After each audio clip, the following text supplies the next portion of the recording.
Okay, good evening, everyone. Thanks for coming tonight. I'd like to welcome you to the September 8th meeting of Haverford Township Planning Commission, September 8th, 2022. I ask that you all rise and join me with the Pledge of Allegiance. Pledge of Allegiance to the flag of the United States of America and to the republic for which it stands, one nation, under God, indivisible, with liberty and justice for all. Thank you. Margie, could you call roll, please? Mr. Capuzzi. Here. Mr. Channon. Here. Ms. Dobbs. Here. Mr. Fiordemondo. Here. Mr. Garrett. Ms. Phillips. Mr. Montresor. Here. Okay, thanks, Margie. Nice to see another good turnout for our comp plan review meeting. Just go over a few rules before we get started. If you'd like to address the board, come up to the podium, give us your name and address, ask your questions, give us your comment. I ask that you try to keep it time-wise reasonable so that everybody gets a chance to say what they want to say. And then when you folks are all done with your work, then we're going to continue our review of written correspondence that the Planning Commission has received. And you're welcome to stay and listen to that, or you're welcome to go home and watch the football game. Anyhow, so getting started, I'll start first row. Anybody in the first row on this side wish to speak? My name is Lee Molyneux, 2408 Haverford Road, the Head Nut. Welcome, Lee. Welcome, thank you. I stand here with over 4,000 signatures who are opposed to this whole planning commission, how they're trying to rezone and redistrict parts of this township. This township is made for residential, not as much for businesses, but the businesses that are currently here have been here for 50 to 70 years. If you understand that, and there's a lot of history, landmarks. We're also talking about livelihoods that have been built from ground up, working day and night, constantly trying to better the future of this township. And what I'm trying to do is introduce our signatures here, and also what I'm trying to also ask is eminent domain. Can I have a guarantee from all of you that eminent domain will not be used?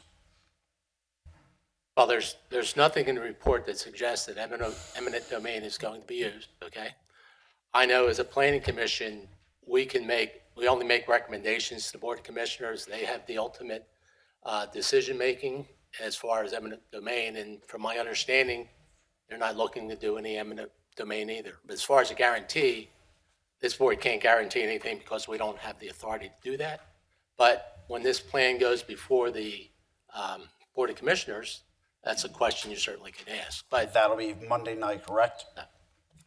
the Board of Commissioners won't see this comprehensive plan probably for another month, but that doesn't mean you can't go up and ask the question. It may Okay. not be on the agenda, but as a citizen, you have a right to ask that question. What I'm looking for is to review further into this plan, because there's spaces along Haverford Road that are very flood prone. And that I don't know if it's been taken into account for this comprehensive plan. It has. It has? Yes. What is the resolve for that? The township doesn't permit new development in floodplains. And the report recognizes the fact that the properties specifically closer to Lorraine, I believe, on the west side of Haverford Road are subject to flooding. So there's nothing in the comp plan, at least that I've read, that suggests that anything in that area is going to change. I think the focus of what the comp plan is trying to do in the business districts is to make it more accessible for pedestrians so that those businesses can not have to rely so much on vehicles coming to their property. It would be nice if people in the neighborhoods could walk to your business and buy your product and walk home and do it safely, not have to worry about traffic on Haverford Road and not have to dodge people coming in and out of basically unmarked driveways. So that's the focus of the comprehensive plan as far as the business areas are concerned. We do have a lot of foot traffic that comes to us also, but most of our business comes from vehicle traffic. Right. Our lot is a pretty good size, and our customers, I'd say about 95% are driving. We've got a little bit that comes from walking.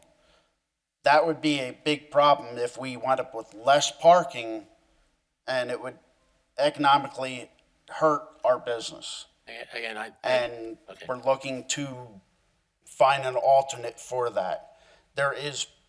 I know there is no sidewalk, but along our side, there is plenty of safe spots to walk from Eagle Road to the 7-Eleven.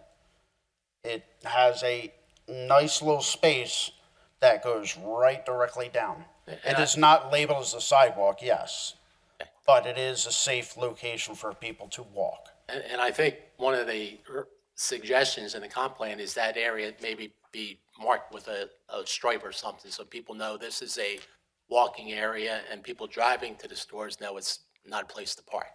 So that would make the properties along the east side a little more accessible. And with being the business, we're looking to keep this future going Sure. and being part of the future of this township. And we want you to be here. Thank you very much. That's what we're trying to do, is make sure all the businesses that are along Haverford Road and also Eagle Road are here for the future for this township.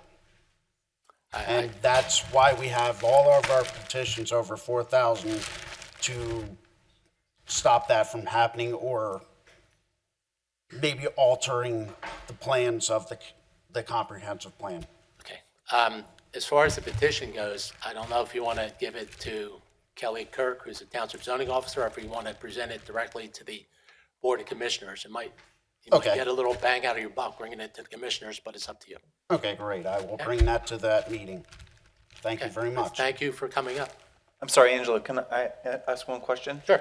I'm curious to know if which part of the activities or proposed changes to the area at Haverford Road, specifically where the head nut is, that you're opposed to. Are you opposed to there being residential construction or development there in the future?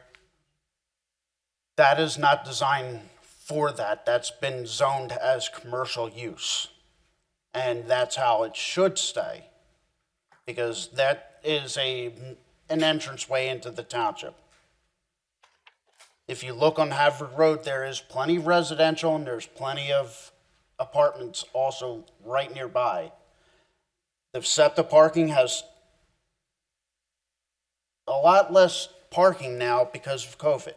Would you be And- opposed to there being Oh, yes. residential apartments above commercial businesses along that route Yes, we actually do have apartments on top of our store. in a commercial district? Yes, that's been grandfathered in, and now it's been since the buildings were built. So I think the proposed revision in here would essentially make what is the current occupancy and use of that property valid. That would be valid. Thank you. Thank you. Thank you. Anybody else in the first row? Nope. Second row?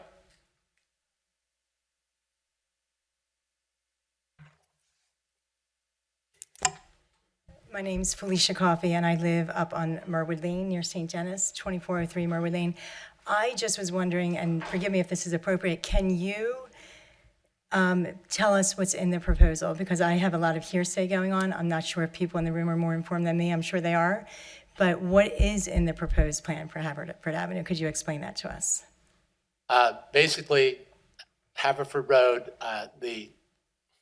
and guys, correct me if I'm wrong, but the east side, which is the side along the railroad track, I'm sorry, that's the west side. The west side, the report recognizes those properties are somewhat limited into any future type of development because they're so narrow. Between the Haverford Road and the railroad tracks, there's not a whole lot of room to do anything in there. What's being proposed on the west side, the east side, would be a new zoning district or a zoning overlay area, which would allow businesses on a lower level with apartments or townhouse or condominiums on an upper level, or 2 upper levels, 3 stories high, say. And the idea is that and all that would be done under the premise that the current ordinance, which controls development, would be revised to permit that type of use, but also take into account traffic impacts, parking, landscaping, and all the other things that our ordinances require. So anything like that wouldn't happen until changes got made to the ordinances of the township. In addition, there would be criteria which would not allow individual properties to do something like this. It would be done on an aggregate basis, say, where maybe 3 or 4 property owners got together and decided to do a development like this, or a developer came in and bought out 3 or 4 contiguous properties and put in a development. And I point to, I don't know if any of you are familiar with King Street in Malvern, but they did something similar to this in Malvern, and it turned out fantastic. So that's the idea. But nothing can happen unless a group of people get together and the ordinances are revised to allow this type of development. Okay, and so the other thing I'm wondering is how that affects, and would it be explained before anything would be changed, our taxes and traffic and stuff like that? Like I said, the ordinance would require some type of traffic studies and road improvements to accommodate that type of development. And there'd be sufficient parking to handle all the uses involved in that type of development. And hopefully taxes, it would increase the tax base for the township, where maybe the burden on the rest of the residents in the township wouldn't be as great as it is now.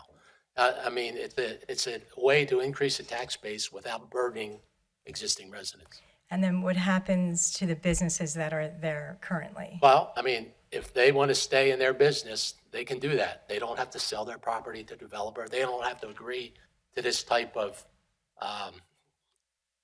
coordinated development, if you will, where 3 or 4 people get together.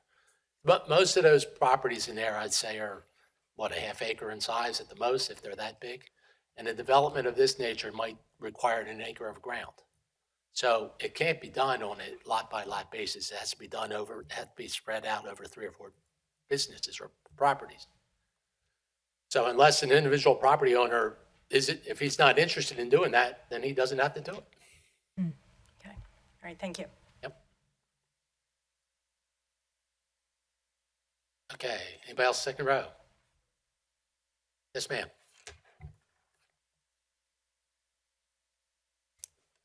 Dorothea Di Giovanni, and I live on Haverford Road across from Wynwood Lanes, and I've been here most of my life, and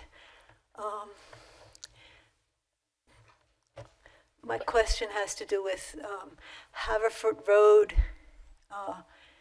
the planning of the road, the lane changes. The way I listened to the 2021 video when I watched it, you would like to do single lanes with a turning lane. I think that would work perfectly, and it would help the businesses, and it would help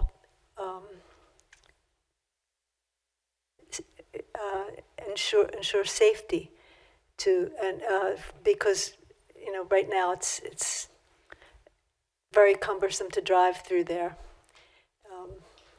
So But that's what the intent is? Well, I'd like to take credit for that, but it's really a PennDOT project. PennDOT is proposing to do that, and you're correct. There'll be one lane in each direction, and there'll be a left turn lane going from southbound Haverford Road onto Wynwood Road, and there'll be a separate right-hand turn lane from Haverford Road onto Eagle Road. But that's like I said, that's a PennDOT project. They've been planning it for 7 years, and the latest information that I received is that the project will probably start sometime in the spring of 2024. And I also understand that the only work will be done between the curb lines. There's no new curbs, other than maybe they have to fix some damaged curb.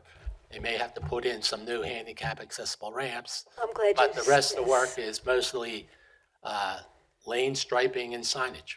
I'm glad you, specified that.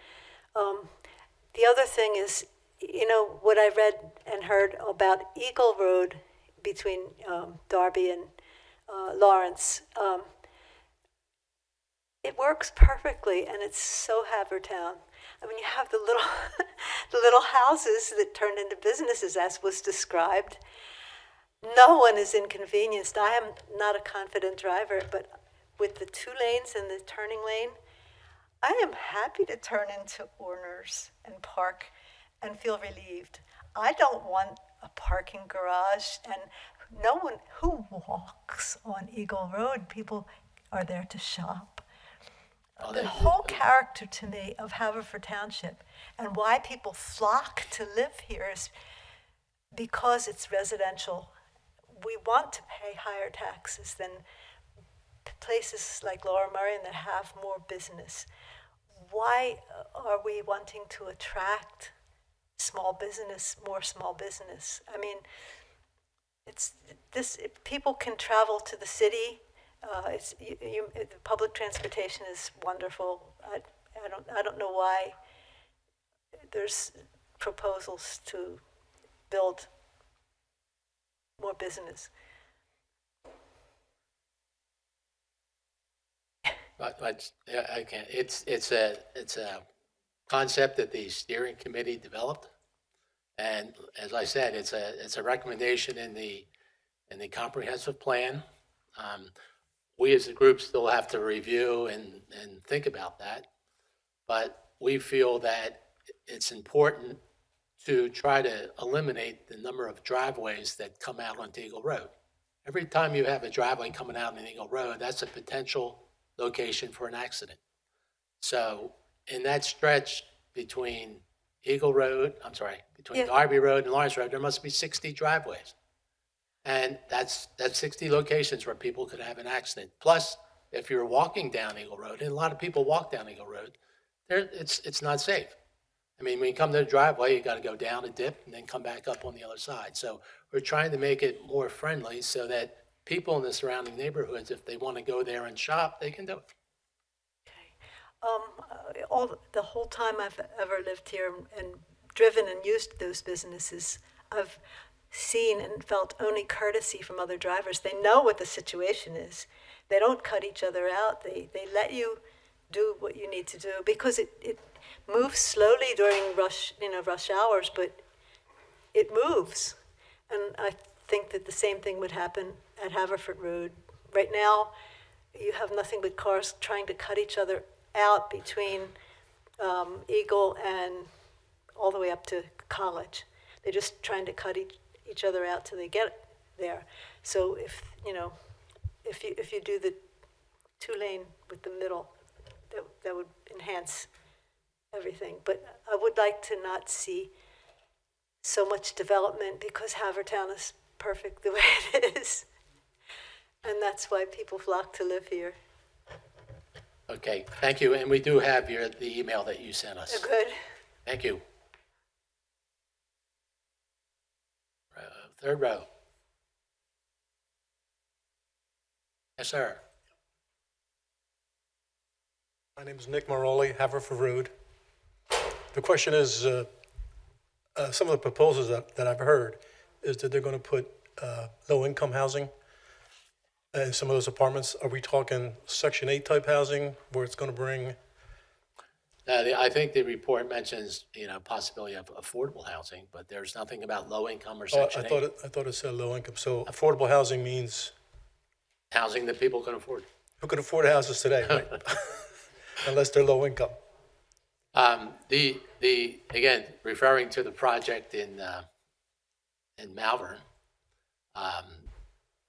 the apartments or condos that are above the business there, I don't consider them low income. No, I've been there. They Okay. look really nice. Right, so that's the type of project. Sometimes the goals in the comprehensive plan are sometimes difficult to meet, but doesn't mean that we give up on the idea, so. So is there a percentage of those types? Nothing in the Nothing report written in about stone? percentages, nothing. Okay. I think I can help clarify that a little bit better. Not that you didn't do a great job, Mr. Capuzzi.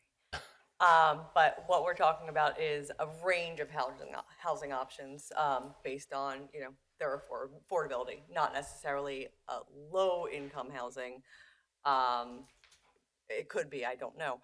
But generally just that they're apartments, so they're, or, possibly condos, so they're going to cost less for someone to live there than a single-family home in Haverford Township, because I think we all know that those prices are pretty crazy right now. Yep.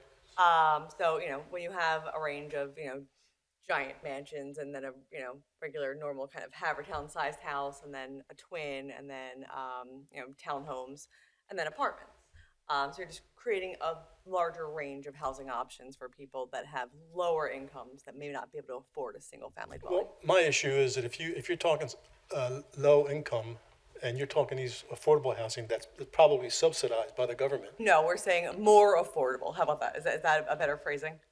More affordable than a single-family Well, dwelling. you can put whatever name you Yeah, want but on it. we don't regulate Section 8. That is done by the property owner and by the federal government. Is there so- Section 8 in Havertown? There must be, but we have no way of knowing that because it's not legal for us to ask. If a property owner chooses to go that route, that is, between them and the federal government, and not something that the township can regulate whatsoever. When you have brand new housing, a brand new building, I would say that it's quite unlikely that would be the option that the property owner would take. Not that it would be outside of the realm of possibility, but generally when you're spending that much money on a brand new housing unit that you're putting up for rent, I see that being a less likely scenario. Well, that's, of course, a concern for everyone that's concerned about their values or their property values. Your next door neighbor could put their house up for rent and put it up for Section 8. And See, I thought that Havertown had, we have no way, we are not allowed to control that whatsoever. okay, my mistake. It's discriminatory, so we're not allowed to.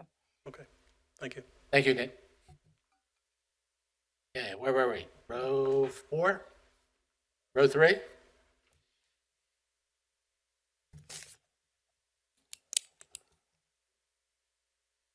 Mike Morrison, 2538 Haverford Road, Bailey and Izet Inc. I'm sorry, what was your name again? Mike Morrison. Thank you. So clarifying, I'm hearing things that make me feel a little more relieved than I did before I walked in here. So let me reiterate, and then you can correct me or that I got it correctly. So with this plan, if none of the businesses on the Haverford Road stretch choose to do anything different than they're doing now, nothing will change. That's correct. Okay, but PennDOT is still going to do what they're wanting to do? Yeah, unless they get the word from up above not to do it. Okay, so how much does Haverford Township have the ability to not let it happen because of what's going to do to traffic? I think the focus of any type of changes to the PennDOT's plan would have to come from your state representative. So to the extent that the township can influence the state representative to put pressure on PennDOT not to do this project, then that's the extent that the township can do. But they can't tell PennDOT don't do it. At least I don't think they can.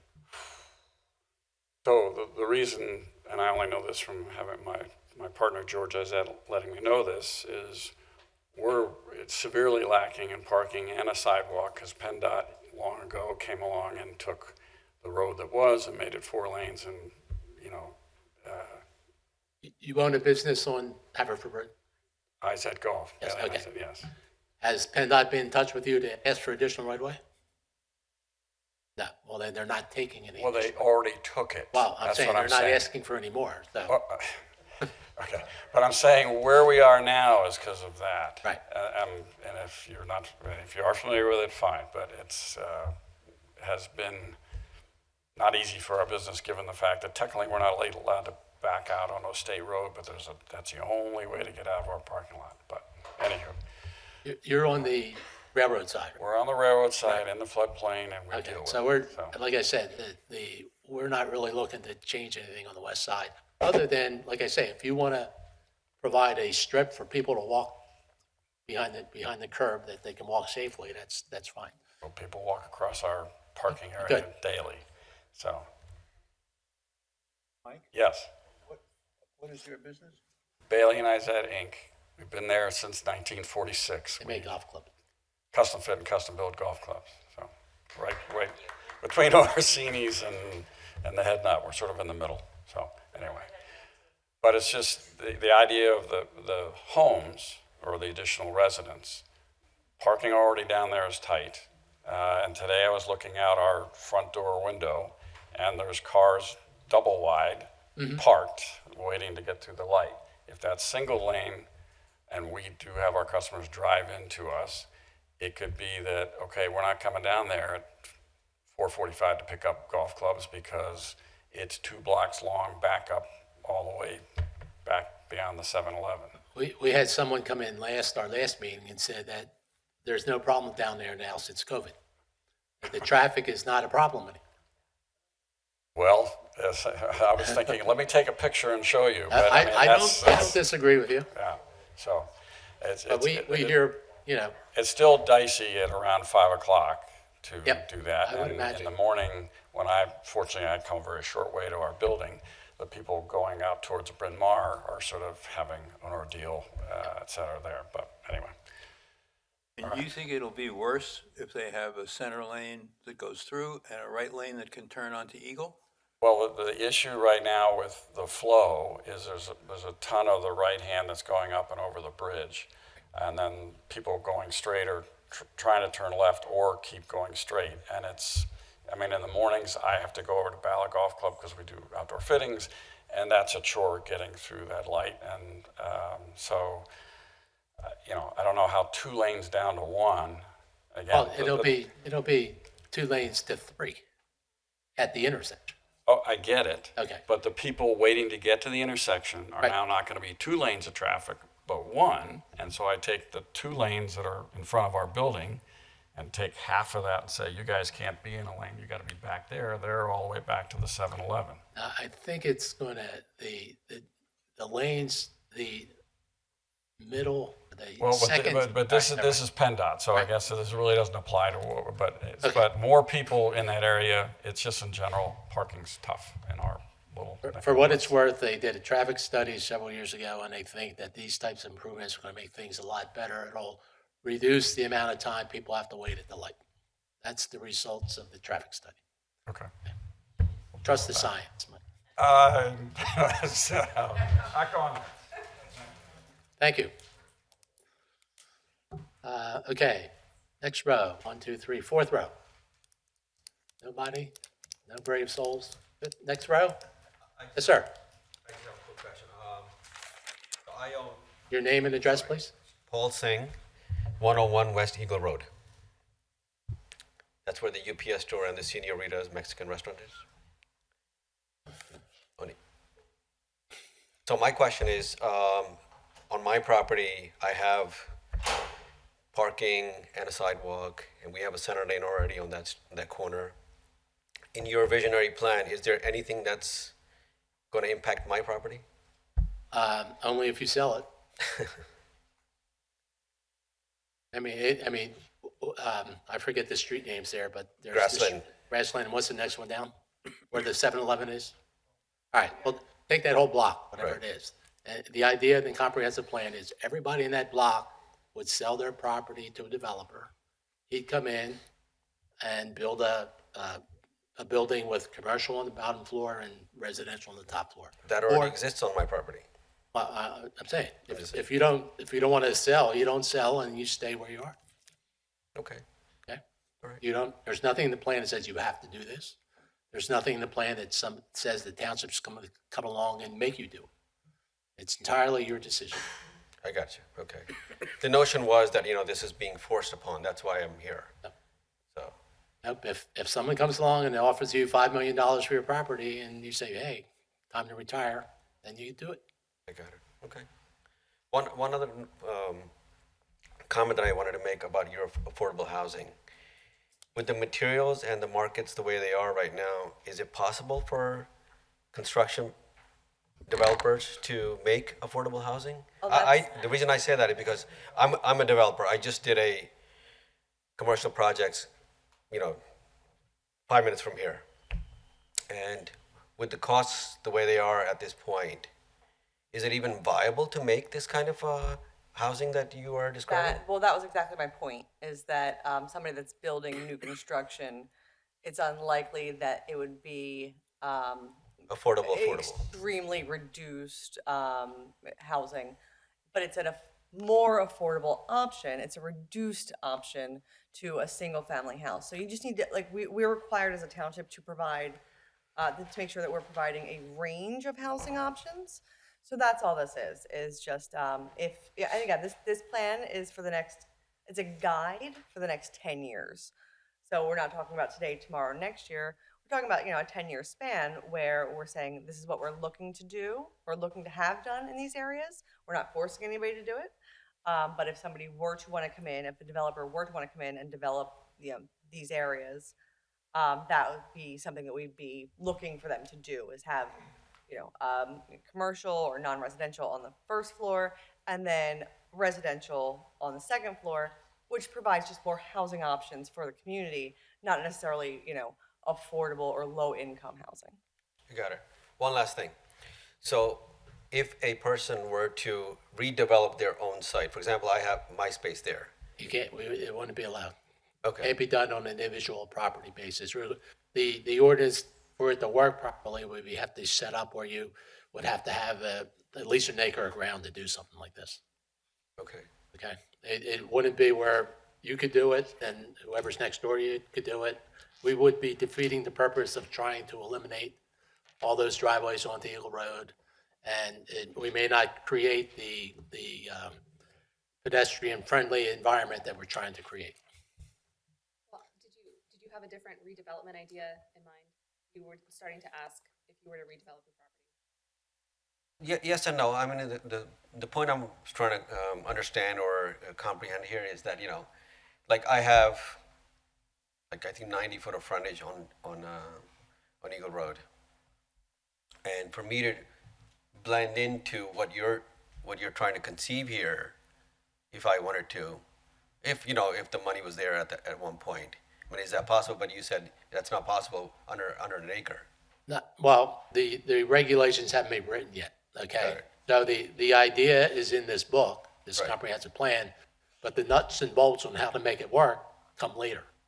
Got it. That's where the township goes and looks at the zoning ordinance and the subdivision ordinance and figures out what the rules and regulations are to allow the comp plan idea to work. So my next question is probably not going to be answered yet, but the next question is that if a developer does want to put money into a property as such as mine, are there incentives from the township to offset some of those costs and things like The that? incentives would be the maybe height of the building that would be allowed. Maybe Okay. 3 stories of residential and 1 story of commercial. Okay. I could only probably go up one floor then. I already have 2 there. All right, sounds good. Thank you. Thank you.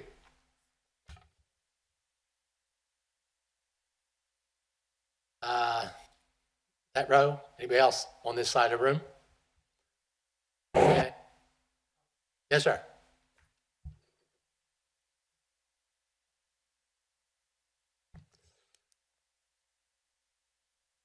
My name's Michael Lee. I live on Fairlamb Avenue in Havertown.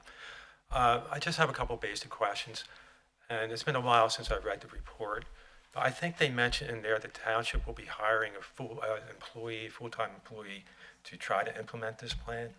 Is that true? I think I saw, it's like 90 pages.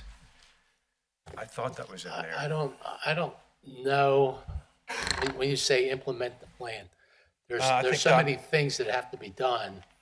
I don't know if a full-time township employee would have to be hired to do this. I'm just wondering if it's in the plan, that's all. I think that it was, what you're referencing is actually the Main Street program, which, if I recall, we decided, or from what I gathered from the past couple of meetings that we've had, that that the commission was moving towards recommending a Main Street-like program, but not necessarily the Main Street program itself, because the Main Street program does require a dedicated employee to run that program.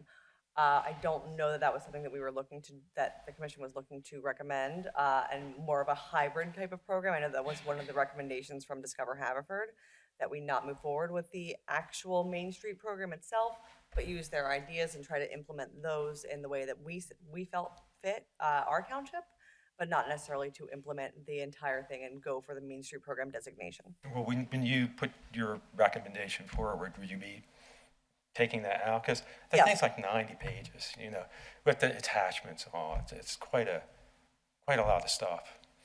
The other question I have is, from what I saw, the thing that was online, the other question I have is how many of our businesses actually own their properties? Because if they don't own their property, they have no say in whether they're going to stay or not. And I would imagine most of them, some of them rent. I don't know the answer to your question. But shouldn't we know that before we make guarantees that businesses will not be harmed by this or affected by this? But we're not looking to eliminate businesses. No, but you We're- have we're a looking plan for- where the owner can sell the property. And the owner can do that at any point in time. It doesn't have Yeah, to but wait you're for the giving incentives comprehensive by plan. giving additional uses on that But land. it can't happen on an individual lot basis. It has Well, to you have have three or- everybody in the block. Right, but you're telling people blanket that their business will not be impacted by this. I mean, I've heard you say this several times. If I own a business and I rent it out to somebody for a pizza shop on the first floor, okay? And he has a 2-year lease, okay? And in 2 years, a guy who makes hoagies comes and says, I'll pay you twice the rent. Don't you think I'm going to tell the pizza guy he's got to leave? Okay, I guess where I'm coming from is, we saw with the billboard fight that was going on here. The what? The billboard problem we had here 10 years ago in the township. Okay? And where individual property owners didn't run the businesses there, but they wanted to put billboards up. I'm wondering, if you haven't done your homework on this, how can you recommend it? Because you don't know what's going to happen.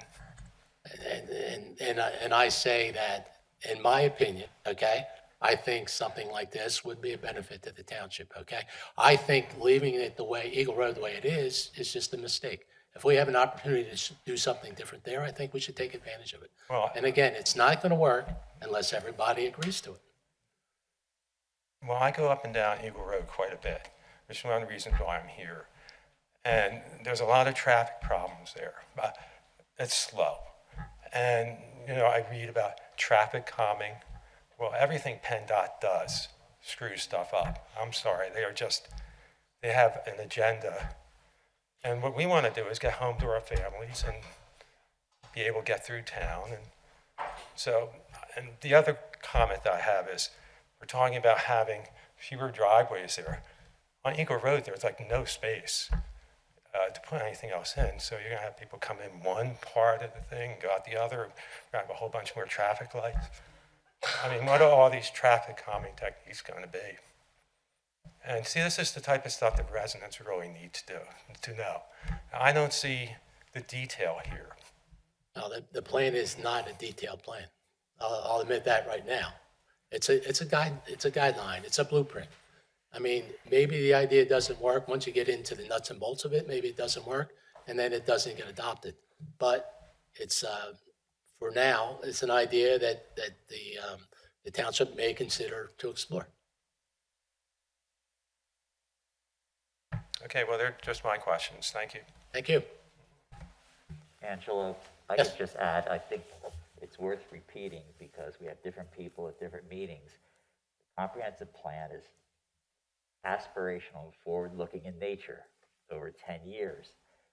The thinking that's reflected in there is from a group of people with various expertise trying to come up with some better ideas. Sorry, here it is. We'll lose this. Okay, so the comprehensive plan. It's an aspirational document. It's designed to gather information from the community and have people with various kinds of expertise bring to bear that expertise and come up with ideas on how to make, reflecting the community's input, on how to make the community better from where it is now over a 10-year period. Obviously, there are lots of pluses and minuses to things, but none of that would happen until other quasi-legal and legal processes happen, a change to the zoning code, plans going through various approvals and so forth. And every step of the way, it's looked at and scrutinized, and only then does a project go forward. So while I understand it's scary when you hear things that sound vague, the reality is so much more has to happen before anything's changed, and you have many rights along the way, as whether you're a resident or business owner, what have you, so that you can be assured that whatever is in this aspirational document, yes, it's good to give input now and try to steer it one way or the other in terms of what you think is the priorities for the township. But still, nothing is going to change the day after this is adopted until other further legal and public steps are taken. Just wanted to emphasize that. Thank you, Lou. You're welcome. Thanks for explaining that. But again, my question comes down to what was in, I guess, the Main Street portion of the document about having a dedicated employee to try to implement this plan. So if you're saying we're not going to do it, can you tell me right now that you're going to eliminate any suggestion that the township does that in that Main Street plan?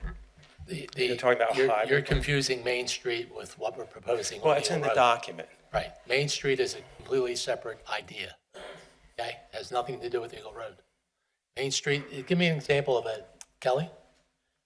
Can you give me an example of a Main Street program that was, the only thing I can think of You're is putting me on the spot and I'm blanking. Pottstown.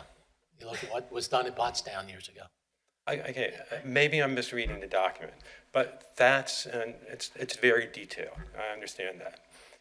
But I'm just saying that if there's concerns in the community about this, then they should be addressed in your recommendation to the commissioners. That's all I'm saying. And I think they will. I mean, we, as a Well, board. it's you guys are going to do it, so. What's that? I'm sorry. It's just you people who are going to make the No. recommendation. We just make a recommendation to Board of Commissioners.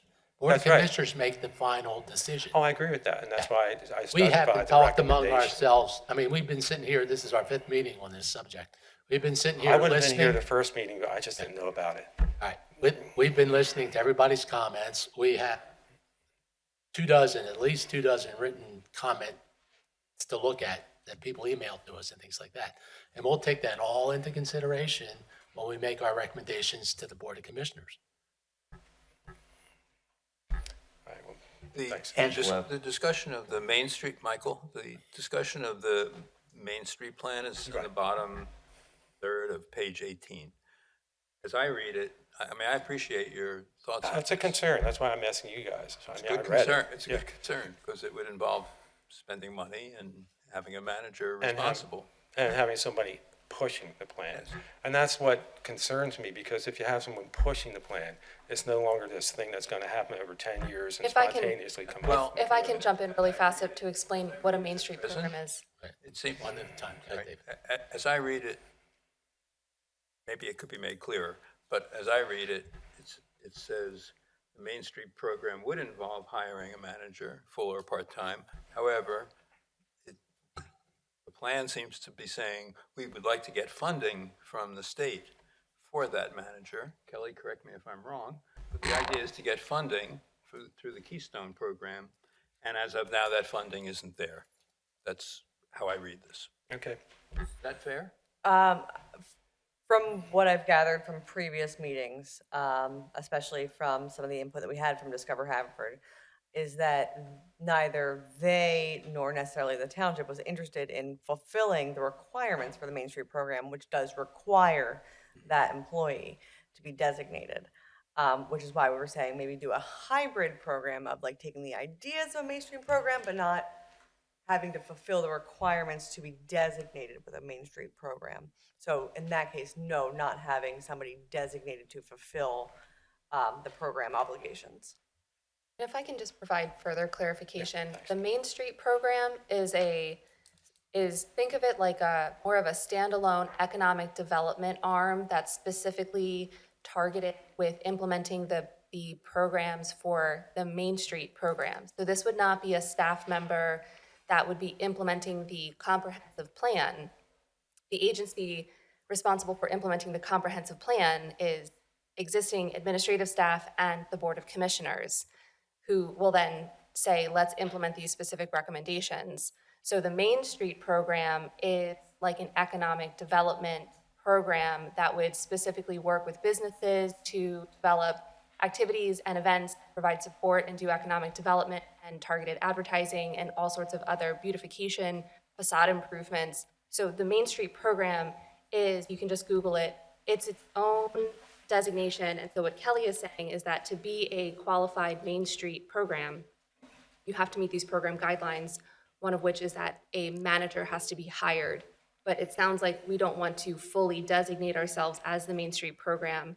So then we could potentially have somebody who works on economic development activities, specifically working with the business community, but not necessarily hire a new staff member to administer that very specific and defined program. Okay, so my thought that there would be a manager running around to property owners and saying, hey, why don't you all get together and sell your lot there, your lots, your 3 or 4 contiguous lots, that you're saying that that's not going to happen. No. Okay, thanks. So I misunderstood then. Thank you. Thank you.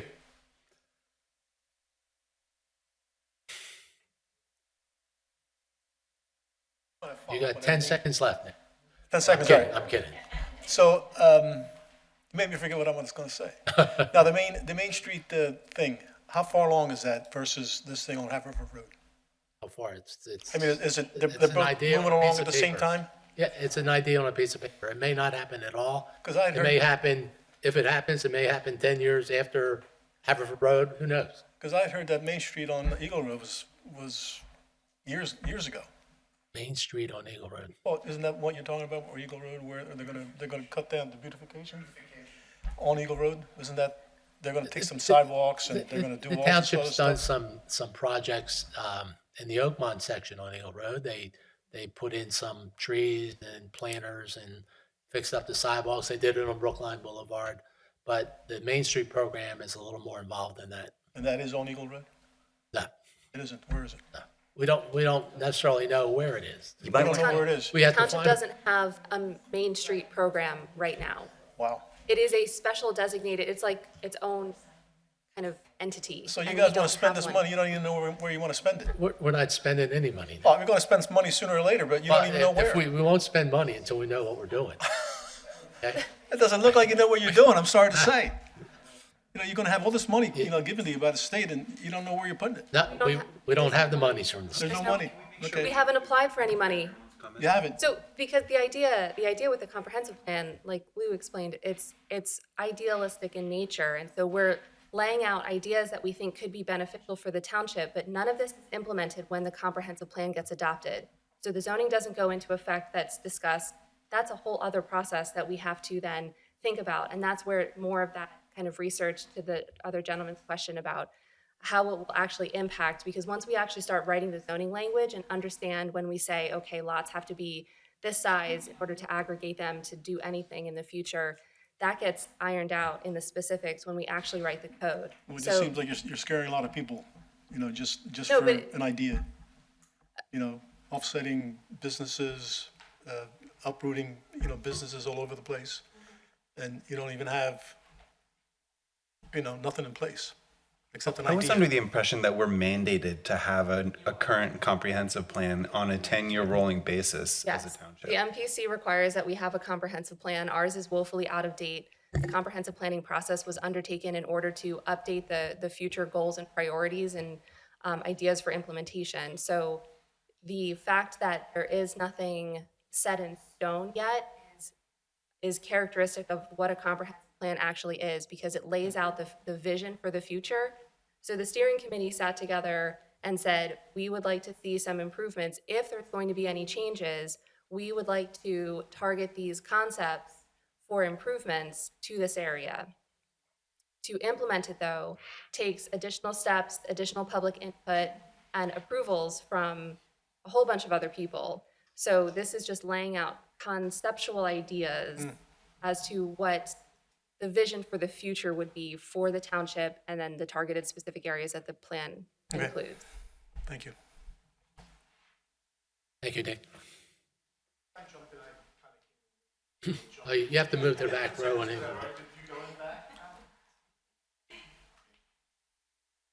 How you doing? Steve Castle, 107 West Eagle Road, Akabuchi Formalware. I just heard about this last week, and I know that there was some comments about living under a rock and not being notified. And there was a lot of, why wouldn't I know about this? But I did not. I had not brought it to my attention. So I think, number one, transparency and just really all the automatic emails and all that stuff that we all get, I think it would be pretty important to receive something like this. Maybe you'd get more help from residents and business owners to kind of come along with you and help out. Are you on the Haverford Township constant contact email list? I'm not even sure, to be honest. Okay. We have sent out emails through that. I know certain commissioners have sent out emails. If you follow the Haverford Township Civic Council, they've sent out emails. The Discover Haverford, Et cetera, you're et on cetera. part of Discover Haverford? Yeah, If I can well, interject. I've been Havertown, Akabuchi I think- Formalware I for, think- No. I've been there 28 years. Haverford Partnership for Economic Well, Development. here's the thing. Are you a My- group, are you a member My of that? point being, no matter what it is, I'm Okay. pretty well in tune, and I didn't hear about it. I don't know who else didn't hear about it, but I'm pretty sure there's a lot of residents that didn't hear about it too. And I know 10 years ago, and listen, number one, don't get me wrong, I appreciate everybody working, because it takes a lot of work to get things accomplished and everything. But knowing about it would probably help and not get everybody all kind of frantic to begin with, and help settle that. Taking the parking away, I don't know if we're kind of redoing that and trying to put that lane in again or anything like that. Okay, so this is more of the housing and all of that stuff coming up in the future. Is that what I'm understanding? It's a whole new concept, that the How about the- buildings, how the about- buildings that are there now would be gone and be completely different development. The width of of Haverford Avenue coming up to Eagle Road or Wynwood Road, is that expanding too, or The carway width of Eagle Road? the roadway? No. No? That's not, Point of information, what are we talking about here with that lane? There must be some history here. well, It's, back in 2009, the township had a concept for improving the Eagle Road corridor. And it involved putting a driveway through the parking lots of all the businesses along Eagle Road. correct. And it would have created problems for the individual property owners and their parking. They would lose parking. People who wanted to go to your store may have to park 2 doors down in order to find a space. So think of, I forget the name of the street over in Ardmore, where the old Toys R Us used to be. There's just strip stores in there where there's a driveway and Right. legal park. Okay, Greenfield. kind of that idea, and that plan never went anywhere. Understood, but I This didn't know if plan that is- was re-implementing this plan is because of completely what we're trying to accomplish coming forward. Nope, absolutely. That's not part of it. So here, if we got together and we had a couple of different businesses, a pizza shop, and we just sold out, and that's what you're talking about. Yeah, but if to- you're in to the same build the block, housing. that- Because here's the funny thing, I went to the. Pardon me? Mixed use. Yeah, sure. Well, I contacted Haverford Township a while ago when the 2 buildings were vacant on the corner of Eagle Road. That's now the urgent care. And And I had an idea to have the business on the first floor and not affordable housing probably, but really high-end condos upstairs. They shot it down. Didn't like it at all. Couldn't believe it, but, now all of a sudden this is kind of coming up. I mean, that was just a few years ago, 3 years or 4 years ago. Right, tops. so our current ordinance does not allow for that. What the Right. comprehensive plan will do is guide us into saying, hey, this is the kind of mixed uses that we're looking for, and as a result, potentially make an amendment to the zoning ordinance that would allow for something like that. Right. So that's why it was turned down, but I think, there's, the conceptualization at this point is to allow for that type of use that you were looking to do back then, but just the ordinance currently does not allow for. And while we're not making that change right now, this comprehensive plan change or update would guide the commissioners, hopefully, that's what its intention is to do, Right. to make legislation to change that ordinance to allow for those things. Okay. So again, I think, and I don't know if you expect everybody to kind of keep up with what you're doing, but I think what a lot of people would, I can only speak for myself, but to be addressed and say, hey, listen, we're thinking we're going to be moving on this, and here's something, either a mail piece or something. Hey, I think it would get everybody's attention and say, hey, that's a pretty important situation, as opposed to like, hey, I'm part of this group or whatever. I didn't know there was a special group to find out about things this magnitude, or else I would have been part of it. But it took him beating the drum to kind of hear about it, to be honest. So I think if you change that and kind of helped get the word out a little better individually to the businesses it's going to affect or the residents it's going to affect, I think it's kind of a complex. If I can be perfectly frank, as somebody who Yeah, has sure. had quite a bit to do with as much outreach as humanly possible that we have tried, most people, when we say, hey, we're trying to update the comprehensive plan, we want your input, like here's a survey, here's a workshop, here's an in-person workshop, here's a Zoom workshop, we're having these meetings, ignore it. I will say that the misconception about Haverford Road and the head nut and all of this thing has sensationalized it in a way that people actually do care. So, in a way, the miscommunication works in everybody's benefit. But I think without something Well, like not that, mine.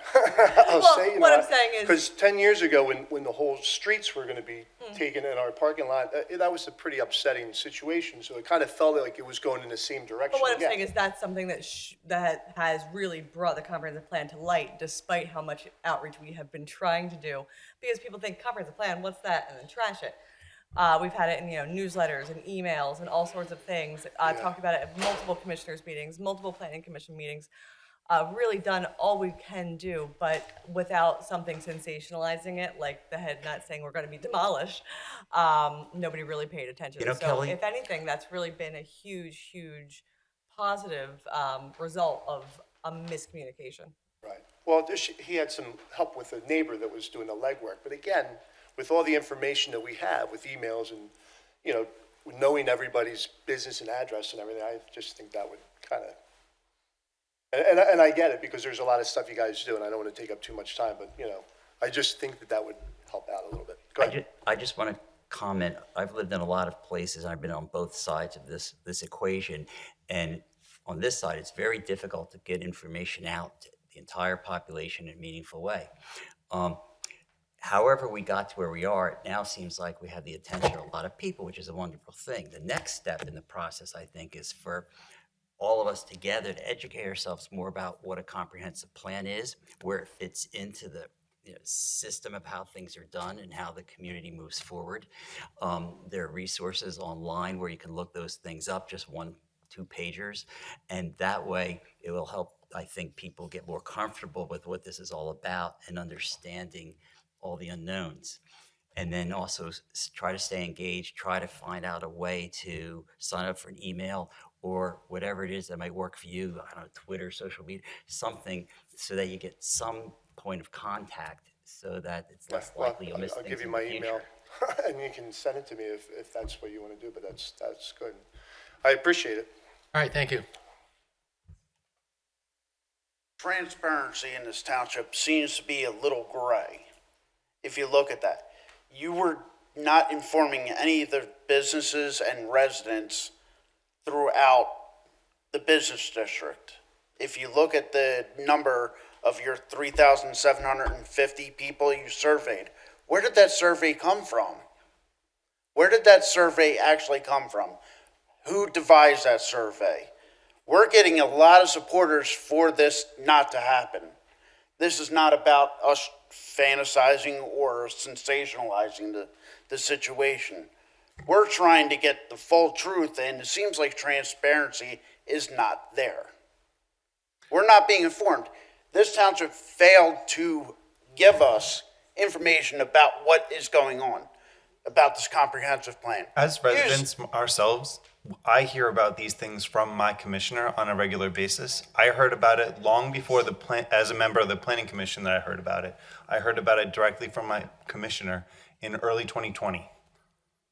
And No commissioners, that included a survey. nobody has come to us about this. That's the biggest problem with this. Nobody's come to us. Your commissioner The is your elected commissioners failed official. to do their job. They have all failed to do their job in informing the businesses and the residents of this township in a better scale. But That's actually, what's you know, been occurring constantly. If I may, I would like to ask Kelly or Angelo, since you were on the steering committee for developing this whole thing, because the planning commission didn't develop this. We hear public comment, but we didn't develop this. It was developed by an ad hoc committee. But I'm curious, was this ever mailed? Was it in the Haverford newsletter? It was in the newsletter. It was the front page of the The newsletter. newsletter does not go out to the businesses or the residents. Where are you getting this newsletter being listed? Because it's not given to the businesses. We should be getting mailers of that. And it seems like there's a failure. Do you follow any of the township constant contact pages, Twitter, Facebook, the emails? Not on that scale, No. because there But has not been anything brought to the businesses and residents about those contacts. The transparency situation. Again, that's a failure on the part of the township. How did you find out about it? Oh, we found out from word of mouth of what's going on and about this comprehensive plan. Okay, so, And but, so the word of mouth is louder coming from people than the township actually reaching out to our businesses and the residents of this township. It seems like they're failing. Our Excuse me, sir, township, what forms of communication do you think, and maybe you've had conversations with others about this as well, would be most effective? mailers, Mailer Mailers, details. not anything electronic. electronic can work also. If you got our business email or our website of the businesses, please reach out. No, I'm not part of the township government. I'm just Yes. asking the question because it seems like it comes off often about communication. And so I know that because I've received lots of it, but I'm wired in. I'm an info junkie, so I sign up for all the emails and so on and so forth. There's failure of that on the township website. Very big failure on that. So it sounds like, again, as my cohort here suggested, you live in a ward, or your business is in a ward, you have a ward commissioner, and they're your most direct representative into the township governance. They never mentioned anything to us. Right, so it seems That's a like failure if they from don't the have commissioner. a newsletter that they put out, you might start encouraging them to do so and those sorts of things. But I'm stepping outside of my box now, so I'll leave it go at that. Thank you very much. You're welcome. I just really, if I can just jump in, I'm sorry, because I brought up this Haverford News. My name's Dory Dowdy, 2417 Rosewood Lane. We went through this last time. Franklin Maps, toss that because that's not the valid newsletter, so I was snookered by that. Then I just received this is only the latest newsletter for Haverford Township. It's the township manager of David Berman. So I have the fall issue of 2021. Your first Zoom call was on September 28th of 2021. Nothing in here. I went through the whole thing. On the back, there's a calendar, and it talks about what's happening on August 8th of 2021. Then it jumps to October. Let's see, nothing's on here. So newsletter, not in this one. And then let's go to spring, summer 2022. You had your April 14th, 2022 draft plan. And here we have this edition coming from the township. And this is a newsletter, that's the real one. Nothing in here about the plan meeting for a review on June 9th, June 23rd, and this is going all the way to June 13th, and so nothing on this one.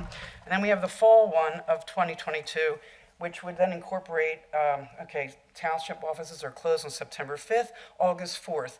So where was the July 14th meeting on here, or the August 11th one, which we were just at? It's not in here. It's not being communicated. Nobody knew about it from residents that I've talked to. So I'm sorry, but it's not in the newsletter. I don't read the newsletter, so you'd have to speak with the person that does. It has been in the newsletter You referred to previously. it, so you're saying it's in there, and I'm bringing up documents. Sorry, when you called me, we had a lengthy conversation. I gave you a copy of the plan. How did you find out about the plan? I found out through a friend who had maybe got one of the emails. So yeah, but you know what? I also have a neighbor who originally told me, he's in construction. He said, so I'm glad you asked me, because it was somebody that is in construction. At first he said, organic businesses are what belong in this township. It's what made this a mom and pop township from the beginning, and to bring in these other things coming in from like other companies from outside, developers, making this township supposedly like this Main Street, all this kind of stuff. He switched his tune because he thinks he's probably going to be able to jump in on some kind of development project that you guys are going to put. So all of a sudden he stepped away from not liking the plan to then realizing, oh, maybe he'll cut his nose off to spite his face if he decides to speak out against it, and may not be able to get to be one of the people developing it. So yeah, that person decided not to tell me about it because he thought it's not a problem. Someone else did, and I came to the June 9th meeting just not knowing I have not been involved in anything with the township before. Ma'am, I can understand your frustration if your main source of information are those print publications. It sounds like there's an interdepartment issue within our local government on how that information gets distributed, but that's not something we can address tonight. It's also the case that there's absolutely nothing inside this comprehensive plan that really gets at the parade of horribles that you're sort of talking about now in very vague terms, where we have our very specific ideas, abstract ideas, not detailed, because of, as we explained before, there are legal processes later. So, yes, I get that you're frustrated. Here we are now. I think it would be best if we could try to get our attention back to what are the substantive inputs that all of you want to give us, so that all of us on this panel have all of that information, and we can sort through it and try to figure out, based on where the draft plan is now, what changes, improvements, or differences, different things can be done to make it even better or more viable. I think that would be more helpful for us personally.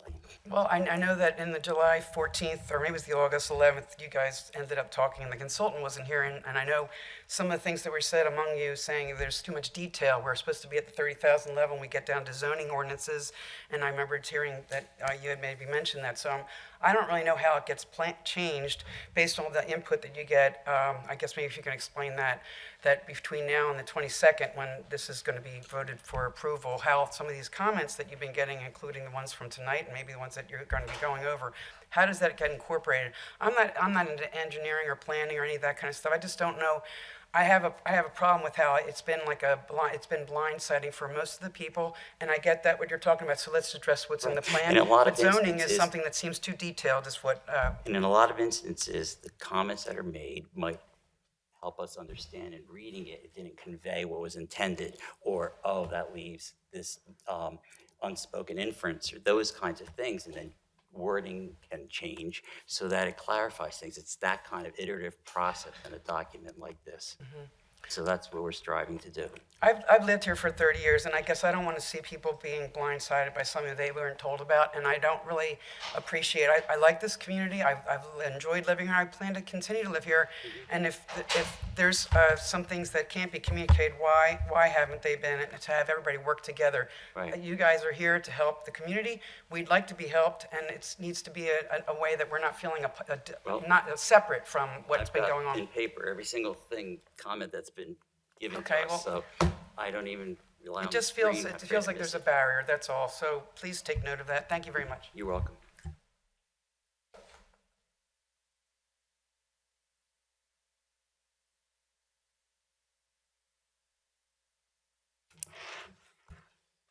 Good evening. Frank Parisi. I'm with Ardmore Beverage Company on Haverford Road. And I just wanted to reaffirm, because the past few weeks, I've been talking to customers when they come in, and I've been specifically targeting customers that I know live on Belmont and Rosemont and Earlington and Wynwood Terrace or whatever it is there, and ask them, you know what's going on here. And I get this blank stare, and I tell them, to the best of my knowledge, what is going on, and that, you want to put housing and high rise and so on and so forth, and it's news to them. They don't have the foggiest idea of what's taking place. So, and I don't live in a township, but I've been dealing with it for 40 years, and when I see projects like this, I say to myself, if it's not broken, let's not break it. Okay, we have a commercial business there in a commercial district. Why don't we enhance that district? Why don't we make it better? Why don't we get more businesses there? Because businesses feed on business. We employ people. We make payrolls, pay a lot of taxes, a lot of which goes to the township. Okay, pays your salaries. Okay, there's other places in the township to do it. Put your development, put your high rise. You say, well, we got train stations here, one at each end. Let's go up Haverford Road a little bit and go to Haverford College. They have 2 train stations there. They have a virgin forest there. All we're going to do is disturb the trees, which might meet with a lot of resistance today. But we're going to disturb the trees. The township will get more ratables. You'll get more people in the township. They'll be able to come out from the college, live in those places, get on the trains, go up and down the highways and byways of the Delaware Valley. Why pick on the businesses? Business has been very interesting the last couple of years. I don't know about all the rest of the people here in business, but we've been hanging on by the skin of our teeth. It hasn't been easy. Every time we twist and turn, there's something else that comes on board. We've had to go out of our way to accommodate things, to accommodate the pandemic, and so on. The only good thing I can tell you is we're still in business. There's been a lot of things that have been of assistance. The thing that's more important is the people who come in there and buy our product and service, because that's what keeps us in business. Indeed, I sir, can't- but I'm not understanding, in what ways is this comprehensive plan? I can't hear what you're picking on saying. business? In what ways is the comprehensive plan draft that you read picking on business? I'm just not following that line of thought. What? Is it picking on business? Maybe I misheard you. I thought I heard you say picking on business. Did I mishear you? Well, if someone wants to come in and rezone an area that's heretofore been rezoned for something else, I think that's looking at a business and saying, for some reason, we think there should be something else there. If that's not picking on it, maybe I grew up on a farm, so maybe I'm too... Well, so did I, actually. But what I'm missing is, and maybe I missed it in the plan, I'm not aware of any of the suggested zoning options in here, really trying to turn business property into pure residential or anything like that. Yeah. I don't know what you're saying. No, just the only thing that is, and specifically where this beverage company is, that this comprehensive plan, the draft zoning modifications proposes to allow residential development also in the same space as that beverage company, and specifically only if the bottom floor is commercial or I think parking, and with residential above. So the intent here is only to allow for advanced development over there over the course of time if somebody wants to do that. But we're not planning to spend money on it or do it ourselves. Well, then why do it at all? Why do it at all? Why make it an option? Well, let's start with, we have a state law that says that You have what? a state law under the Commonwealth of Pennsylvania, we are obligated to have a comprehensive plan and every 10 years to update it. We're actually woefully behind in that. And so the purpose of the comprehensive plan, it's not much different than sitting around your dinner table with your family and figuring out like big picture. So what's everybody want to do this next year? Okay, where do we want to go on vacation? Where are your kids going to go to school? All those things. It's getting into focus where the township is and where it's headed. Within that, there are lots of different variables. So how land gets used. The fact that a zoning change is made from, say, pure business, I'll try to keep this real simple, to some mixed use, doesn't in and of itself drive business out. It doesn't in and of itself cause business to lose customers or go into the red. It's simply options for how owners of property deploy that property going forward. So, and again, I could see where it gets scary when you hear things second and third and fourth hand, so I'm glad you're here. But it's really important to separate out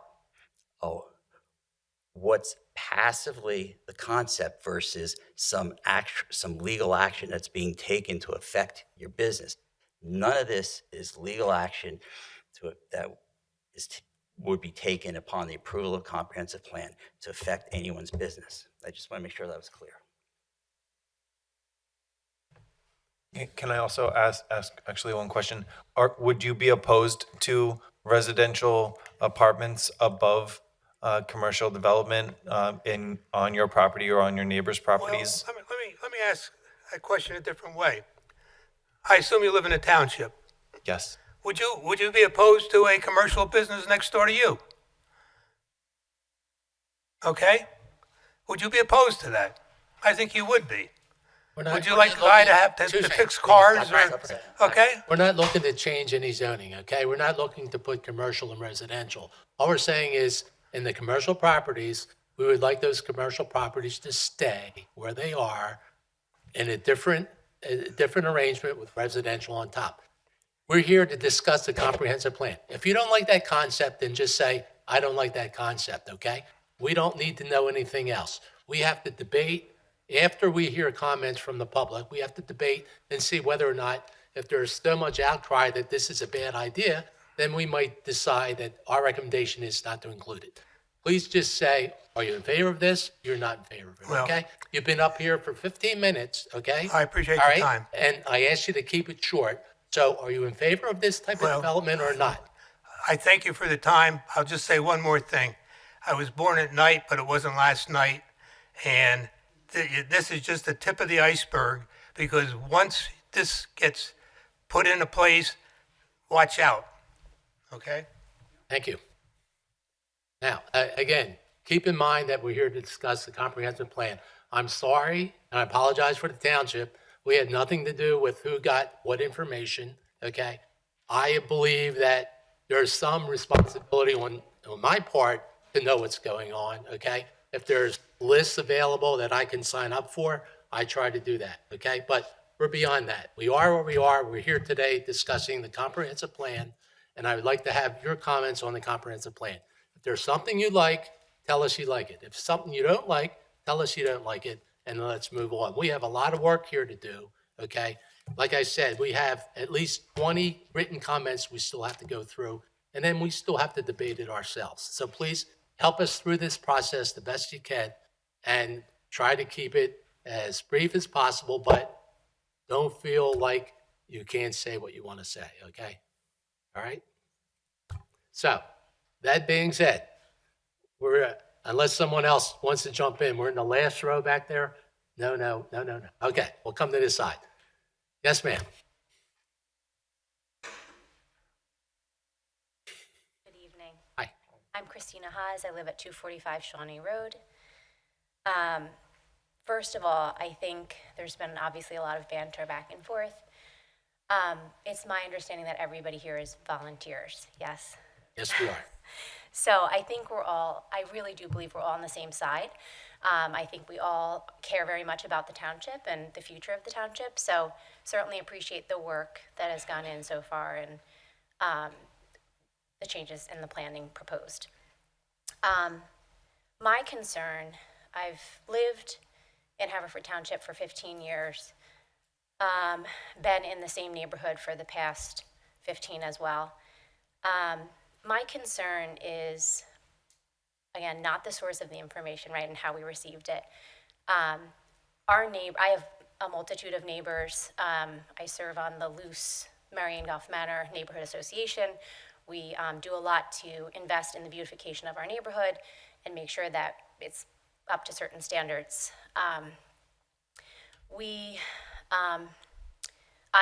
well connected through a lot of neighbors, and they've talked to me about what's been proposed.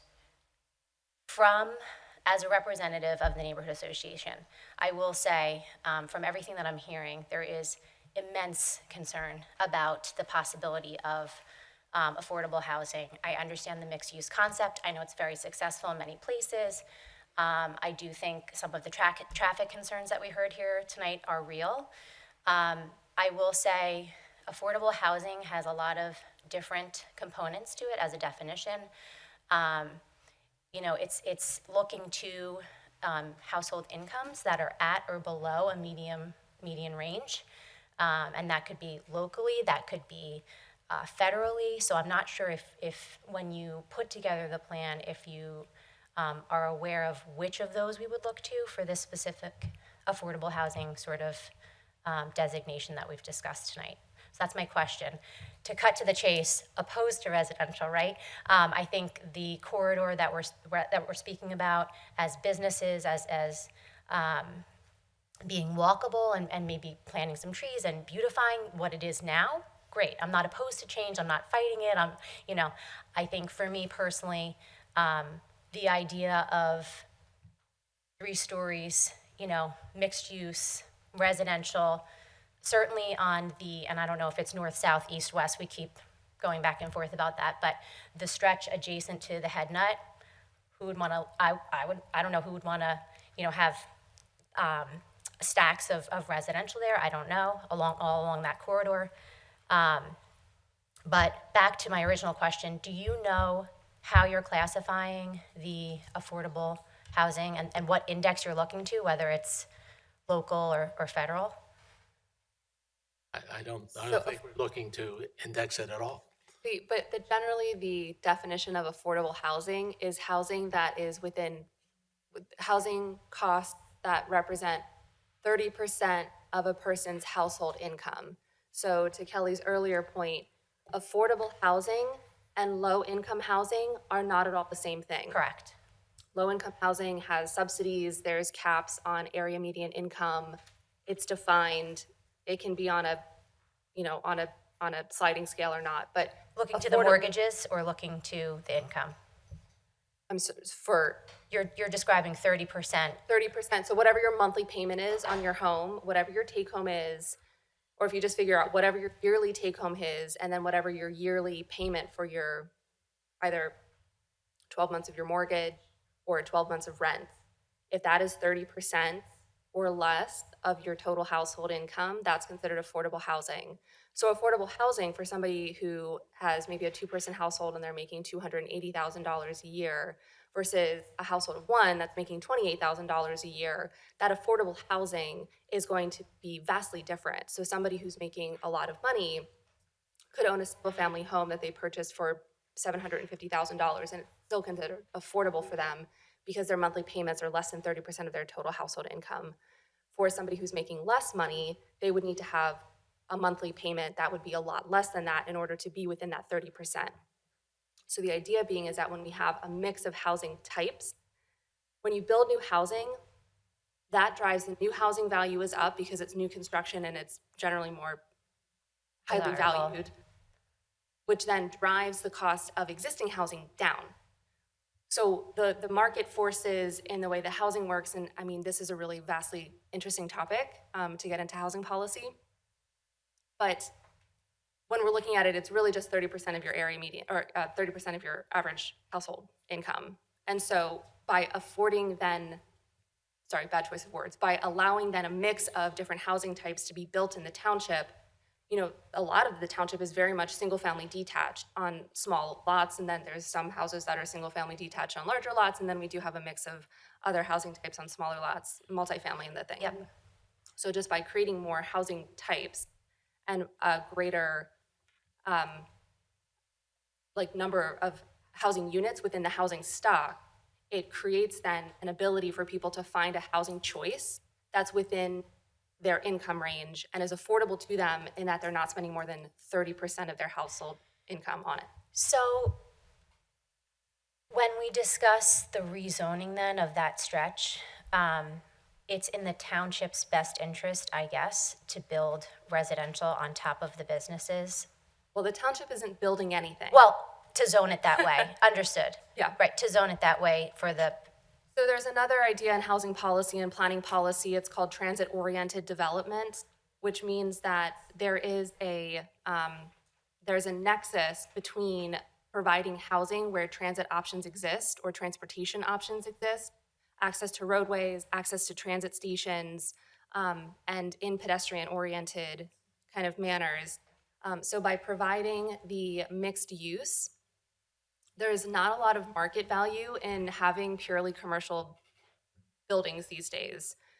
Office space is down, Retail, right. retail is down. So in order to maximize your airspace, you kind of need to then create these stacked uses. So by creating greater housing options. yeah. It's a very above- popular model, yeah. It's really- As an yeah. adjacent neighborhood, I can tell you, it has everybody. It really does have everybody up in arms. So I guess to wrap it up and to give everybody else a chance to speak, in terms of the intake of this information, the intake of the feedback and the reaction,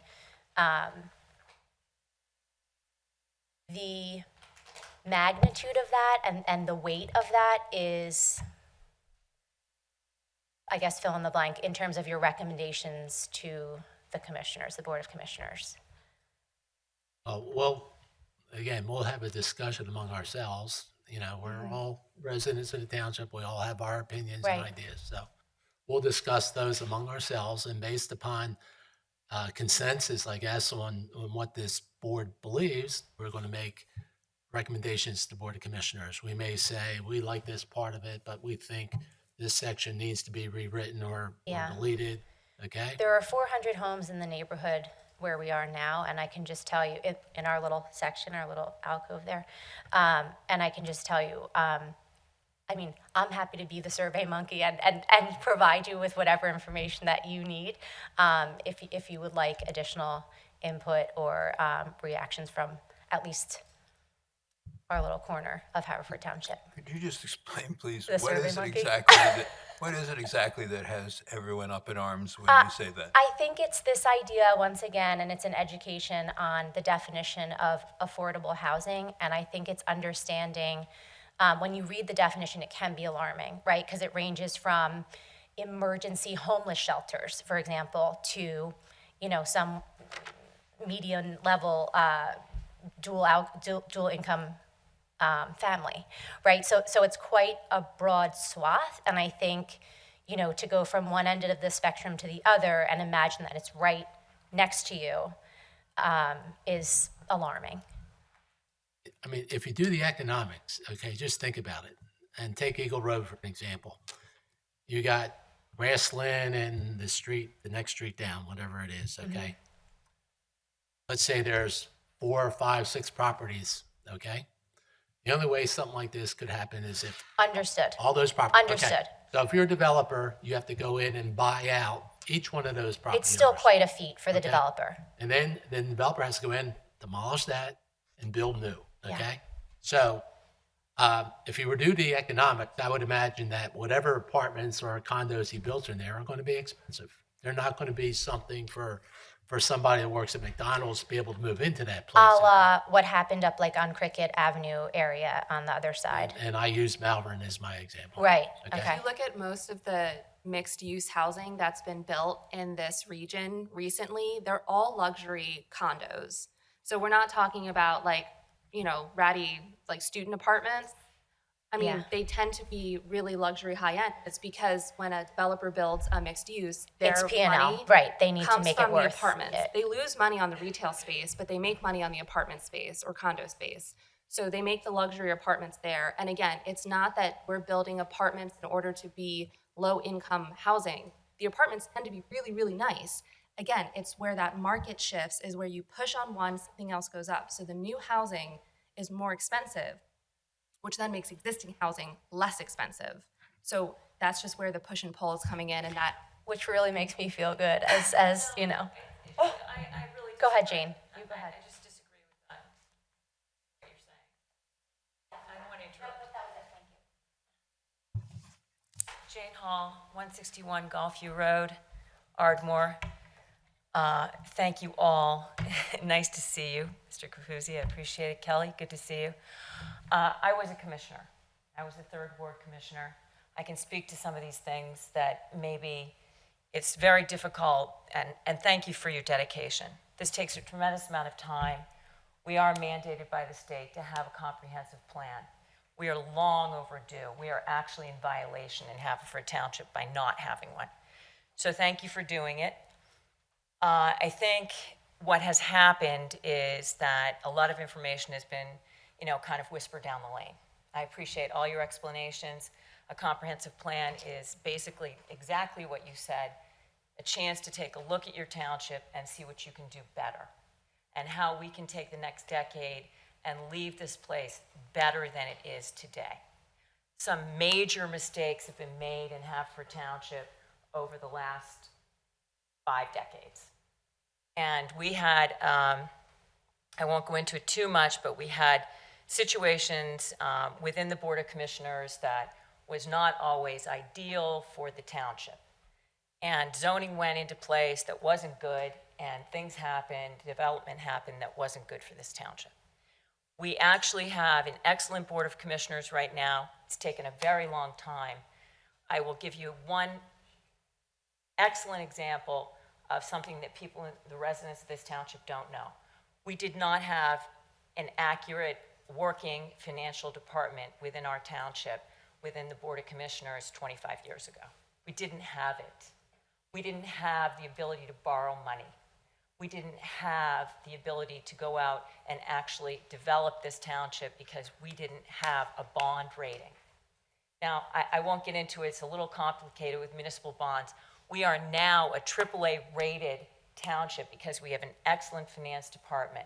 We have volunteers that give their time to this community, and they are volunteers, and I did it for 20 years, and we want to do the right thing.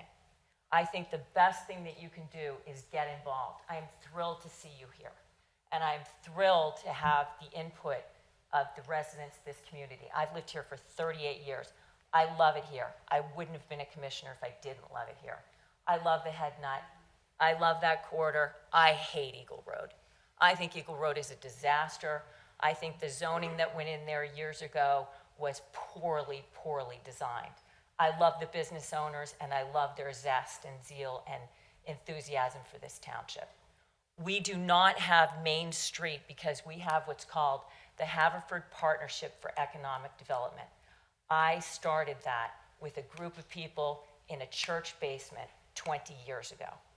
And it is a really good group we actually do have an employee there, Jean Angel. She was a volunteer for years. The Board of Commissioners put her in place. I don't want to take too much time, but I want to tell you that Darby Road, this whole stretch from Eagle Road all the way to Township Line, was all redone by the Haverford Partnership for Economic Development with the Board of Commissioners. You have an excellent Board of Commissioners right now. What you need to do is you need to know who your commissioner is. We do not have one single avenue for disseminating information. It's unfortunate. We argued about it for years and years and years. We have separate commissioners putting out information. What we need is one email from Dave Berman, from the township manager. You have a township manager who has the ability to do that, but it's always been a little bit of, your fiefdom, my fiefdom, however you want to do it with its wards. We have 9 wards. We're one of the largest townships in the state. I think what you need to understand is that this comprehensive plan is demanded. We have to do it. It is not law. This is not law. They're not passing laws. They're not passing zoning. They're not passing anything specific. They're ideas that have to be done. And I think that we have a great opportunity here to do something really right. So as a resident, and we're all taxpayers, and we pay a lot of taxes in the United States, in Haverford Township, wherever you want to call it. Eagle Road needs to be addressed. It's a disaster. I think that what we need to do is, I actually believe it should be widened a little bit.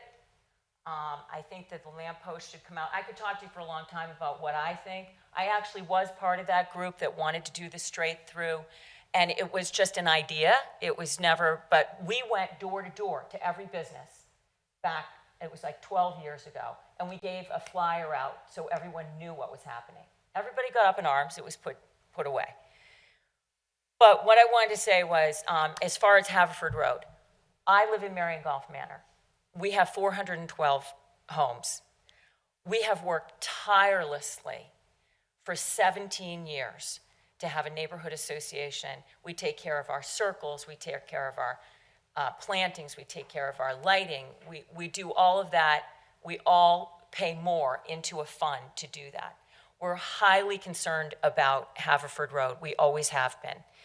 The two SEPTA stations, Ardmore Junction, Ardmore Avenue, they were redone because of us. I went to SEPTA and pushed it through with a neighborhood association. We can do better in Haverford Township. We can do great on Haverford Road, but it has to be well thought out, and it has to be with respect for the business owners that are there, that we want to stay there, and do the right thing so that we can flourish as a township and make it great for everyone. So I appreciate your time. I just wanted to put a little overview on that because I think it's hard sometimes. Townships are really layered. They're like every business. They're layered, and there's a lot of different arms that, as a regular resident, don't know. I had some walls in our entrance to our neighborhood. My husband drove by them every day and said, they're falling down, they're falling down, they're falling down. And I finally said, somebody's going to do something. He looked at me and said, why don't you do it? That's how I am standing here today over two walls that drove me insane. I now am the lucky recipient of young people in our neighborhood that care. You all care. Come to commissioners' meetings. Know who your commissioner is. Thank these people for taking the time. They really are not trying to hurt you. They're trying to do the right thing. I'll let it rest. Thank you, Jane. There's an empty seat down at the end if you want to. What? There's an empty seat down there if you want to stop over there. Thanks. No, I really do appreciate Thank it. you. And I just want to be helpful. And Kelly, hang in there. Okay. Next row. Hi. I'm Ralph Bleakley, CPA. My office is at 910 Darby Road, but it's not about me. I'm here for my wife. Our building is on, I spoke last meeting, 36 West Eagle Road. We own the building, and it's a bridal shop, and she's sewing tonight or else. So these are her comments. I'll get in trouble if I don't speak them. And first off, to her comment, you people do deserve a lot of credit. And thank you for explaining what was not very well explained before. Not your fault, just it clears up the muddy waters. Now his comments, okay? She's noticed that in 10 years since she's moved, we bought the building in 12. Okay, it was a paint shop, it's now a bridal shop. She doesn't sell dresses, she does alterations. It's 48, it's deceiving, it looks like a little Cape Cod. It's 4,800 square feet, a lot of white fluff. Since 10 years since she's moved here, the diverse community is the people that live and work here. Her dressmaking tailoring specializing in bridal for 34 plus years. She draws clients from the surrounding 5 states, as well as she has clients that come from other parts of the country, as well as from overseas. Brides will go, it's a dying business. She actually learned from the masters, the Italian masters down in Philadelphia, and would probably be considered a master. She's quite good. Sorry. One of the things she hears that many say when they come for their appointments is that they didn't know this town existed. It is so charming. It's so easy to get to from wherever they're coming from. They like the cuteness of the area, and they didn't know the size of the shop. And she states, in fact, close to 10% of her clients wind up moving to Havertown, Ardmore, or Broomall area because as they come here and they see the neighborhood, they like the family atmosphere of the neighborhoods, the easy access to their jobs, King of Prussia, and it's a place they want to bring up their children. And that's feedback she gets from the brides.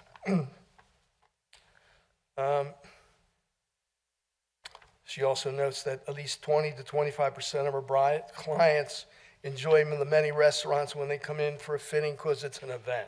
So they make a day out of it, and that's good for a business.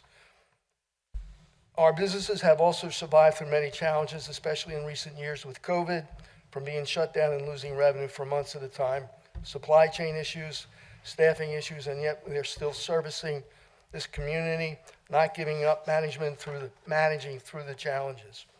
It is that strength that makes this town successful, not fancier buildings and apartments or whatever it is you're looking to build here. Not everything that is trendy is necessarily good, nor do we need to look like every other town. End of comments. I did my job. Thank you again. Thank you, Ralph. Next row? No. Up. Hi, Tom Kelly, 139 East Hathaway Lane in Havertown. I also own Kelly Music for Life. It's a nonprofit that has opened the Kelly Center on Eagle Road in Havertown. I'm also a member of the Haverford Township Civic Council, and some of us are here tonight. First, I'd like to say thank you for the work that you're doing. I think it's terrific work, and having owned property here, commercial property, as well as residential property since 1989 here, I think as a property owner, this plan is a real blessing to those who own property. I no longer own I only own a couple of properties right now, but the reason for my being here tonight is the comprehensive plan. I would like to know if you believe that it is appropriate to incorporate a music and arts initiative into the program. In 2011, I was recruited by the Haverford Township Civic Council to develop a music festival for Haverford Township. It's funny, when my kids were growing up and they were going through the school system here, they would joke amongst themselves and their friends. They would call it Have No Town. Nothing cool ever happens here. And that changed as my kids graduated high school, went on to college, became professionals, moved out of Havertown and into the city, and took jobs in the city of Philadelphia, and ran into people who said, "Where are you from?" And they said, "Havertown." And she said, "Havertown." They said, "Oh, I hear that's so cool there. The music festivals and everything that's happening there is wonderful." And I think that has really helped transform the township, which I think was part of the plan of the Civic Council when we first launched the initiative over 10 years ago. Since then, we have embraced music initiatives, arts initiatives, and have used whatever outdoor space that we've had available to us, parks with pavilions and that sort of thing. But I look around outside of Haverford Township at other areas that have taken it to the next level. Media, for example, Rose Street Park and Media, where they have designated a space for music and arts. It's a covered pavilion. It's a big stage where they can do classical music, they can do theater productions, they can do concerts, and it's a piece of it's become a very important piece of media. And most of us have been there for something. Surrounding communities around here, Bryn Mawr, for example, has a gazebo area that they use for specifically for theater and music. And I would like to know if you think it's appropriate to introduce this idea into a comprehensive plan, that we look for some place in Haverford Township that is appropriate for a permanent, it would be a 6-7 months a year use facility, much like Rose Tree Park is. But the township has, certainly gotten behind ball fields, tennis courts. We have a stadium. We have all these, these wonderful things. But there really isn't a music and arts community venue outside of the actual high school.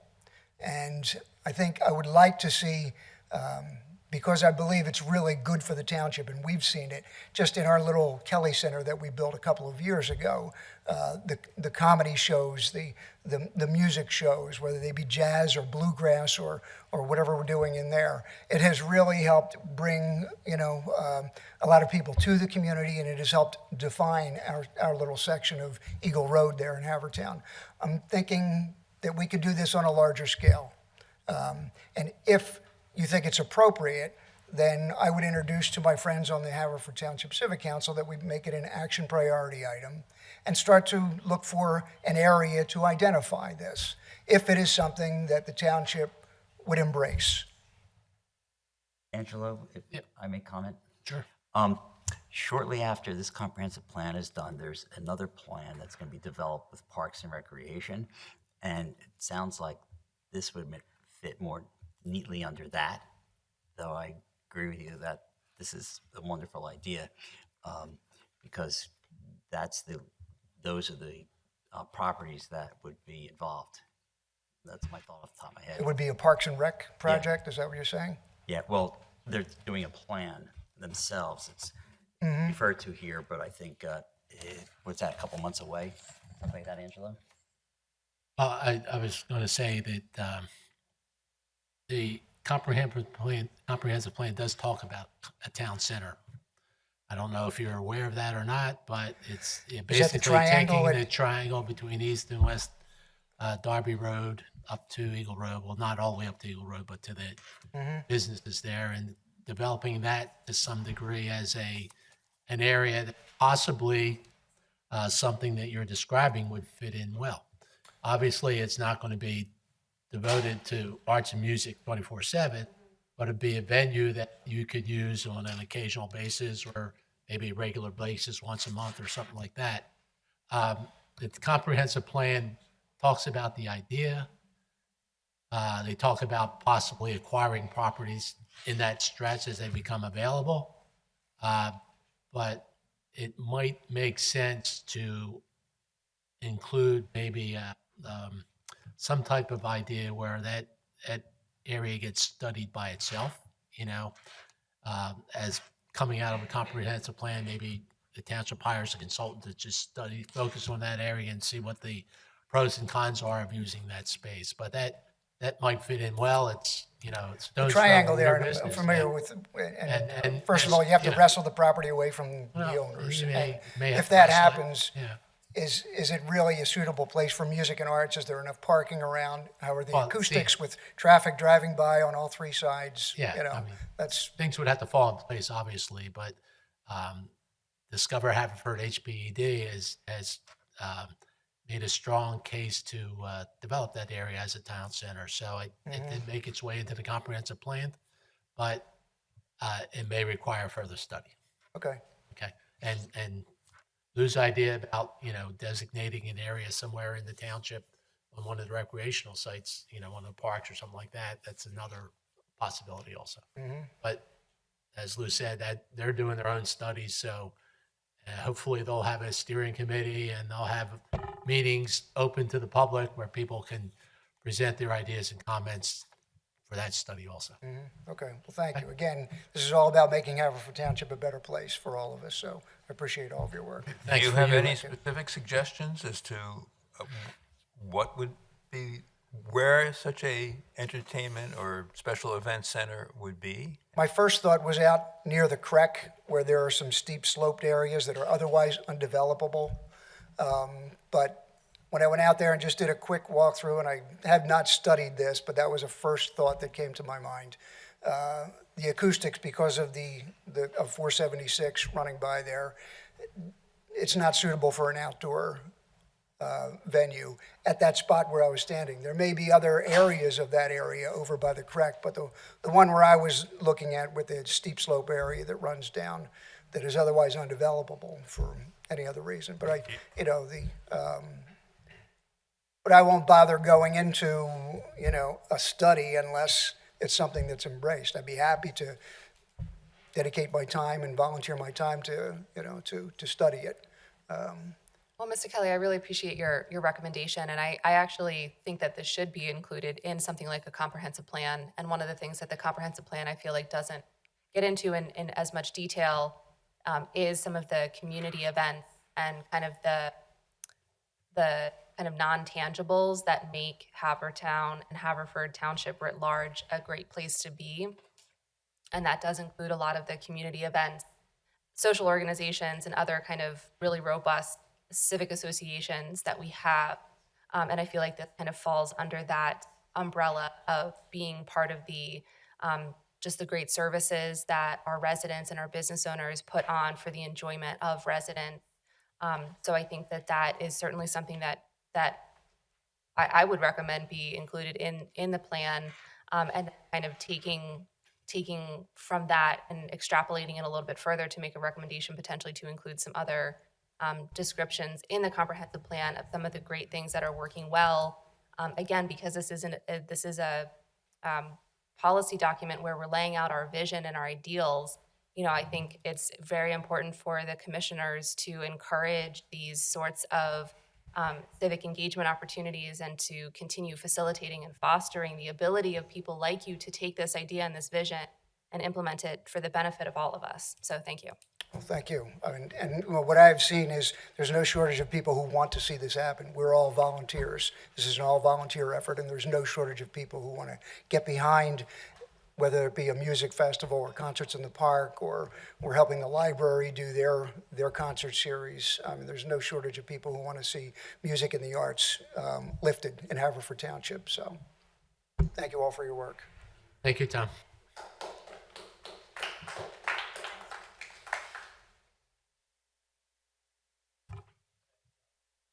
Last row.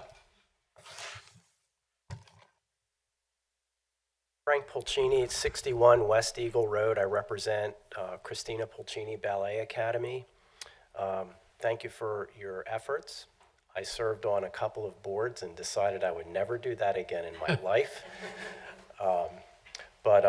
And also, we have a dedicated email list of 300 of our clients, and we can't get people to read anything. So I understand the communication issues that you're having with the comprehensive plan. But my point, I wanted to address something that, is it Jane? Uh-huh. Thank you for your comments. They were great. Obviously, we're very interested in Eagle Road. We drive it every day. Our business is there. We live on North Drexel, which is part of Eagle as it goes down.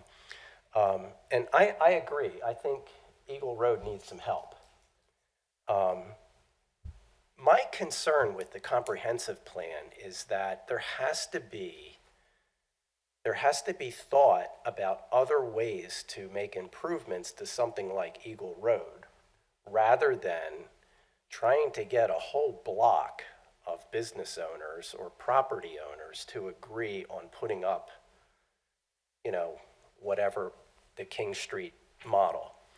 I just don't see that happening on a good day with a tailwind without eminent domain. I just can't see that. I can't see that many property owners agreeing to sell their properties and businesses. So what else can we do as a sort of a team of property owners and the township with the commissioners and with you folks to try and figure out how can we make Eagle Road better? So, and even if you get one block of owners to agree to sell to a developer, what about the other 4 blocks or 7 blocks or however many blocks there are? It's not going to help in some unified way. So if you folks have to go back to the commissioners and say, here are our thoughts on the comprehensive plan, I'm hoping that there can be some other mechanism within that plan where property owners can work with you guys to affect change in a positive way. As I mentioned the last time I was here, I'd love to see our property improved a little bit, but we don't want to lose our ballet business. We can't afford to have a developer come in, knock it down, build it back up, and then we'd be out of business in no time. And I just can't see all property owners on a block.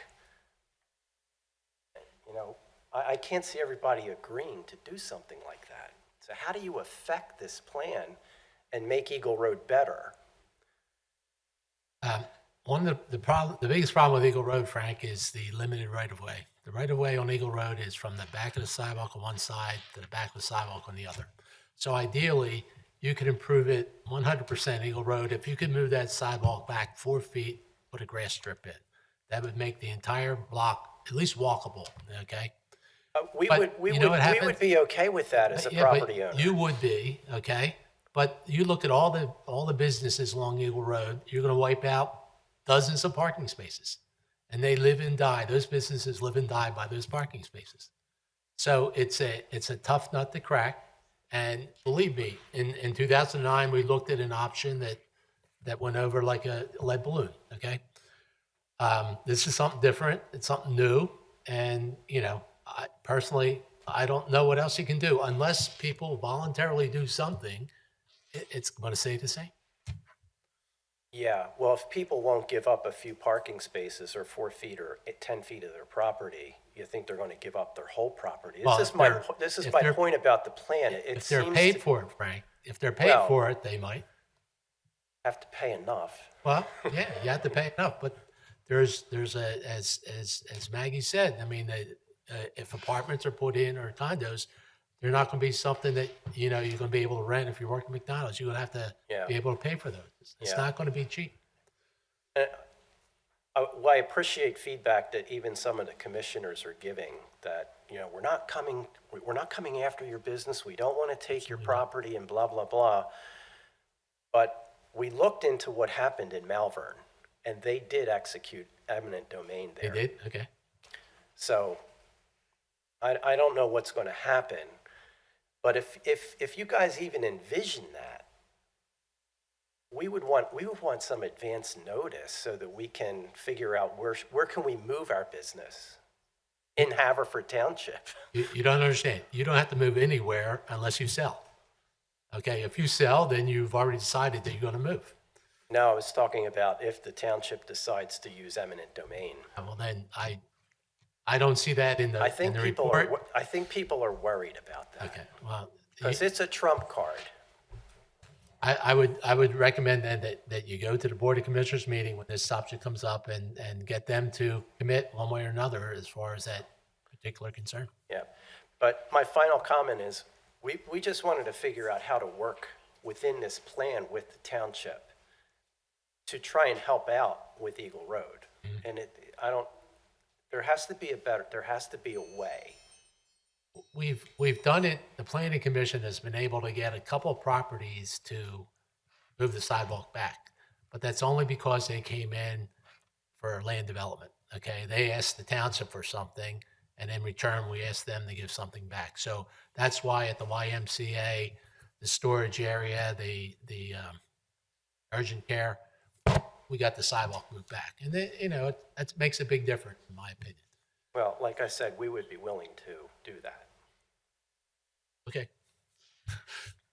But we'll put that. I'll make a note of that. Frank's going to give up 4 feet of ground. Thank you, Frank. Okay, is that it? Thank you. Anybody else going once, twice, 3 times? Okay, guys, thanks a lot for coming out. Really appreciate seeing all these new faces and even the old faces. But we appreciate your comments. your concerns, and believe me, we'll take them into consideration when we debate this plan. And that being said, I'd like to take like a 10-minute recess, if that's okay. We'll take 10-minute recess, and if you folks want to leave, you can stay, it's up to you.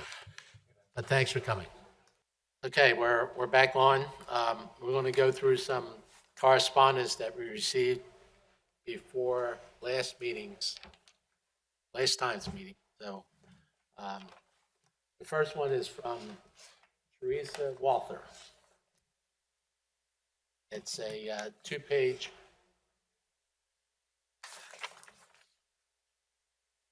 memo beginning with word hello.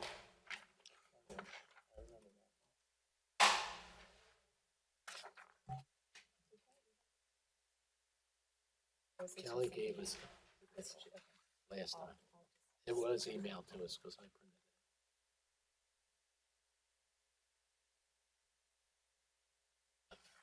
it. Okay, everybody on board with that?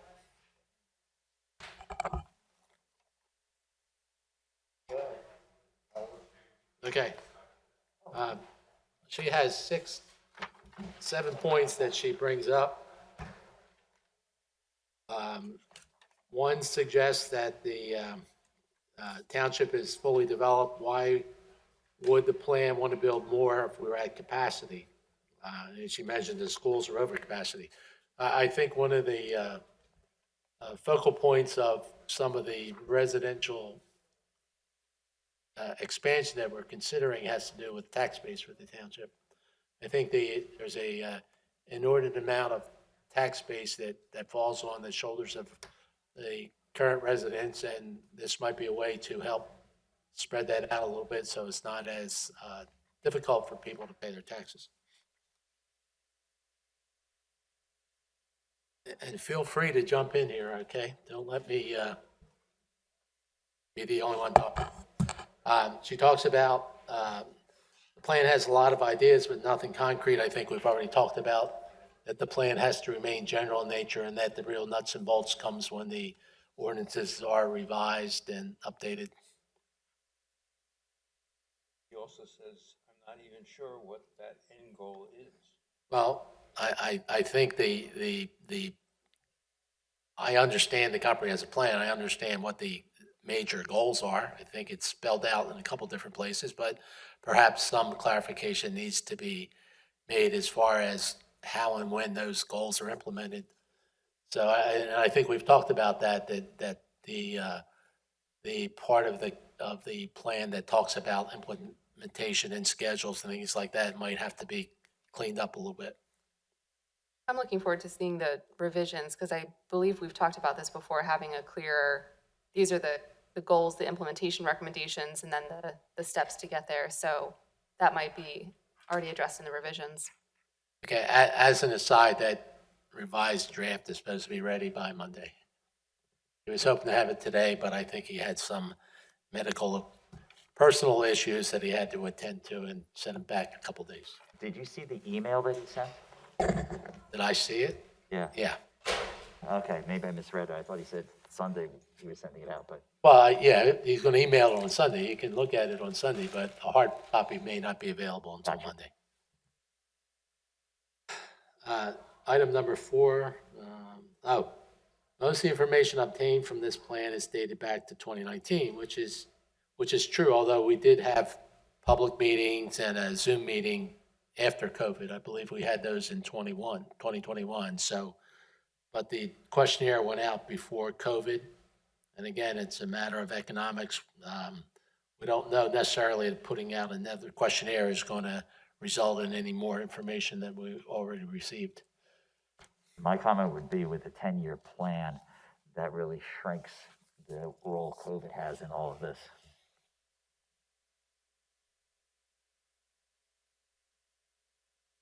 Again, there are issues in the township, though addressed in the plan, have no solutions listed in the plan. Again, I don't know that the goal of a comprehensive plan is to solve all the issues. It's to bring them forward so that changes can be made in subsequent years to address those issues. Okay. The plan does address. I don't know if she's looking for more detail or what, but I think the plan presents the issues and describes, possible solutions to some of the issues, but it may not offer solutions to all the issues. And I don't know that you can provide answers to all the problems at this point. I think it's something that continues to evolve after the comp plan is adopted and changes are made to the ordinance. And it's always been said that the comp plan is a living document like the U.S. Constitution, that you grow with it, it grows with you, and so forth. It's easier to amend.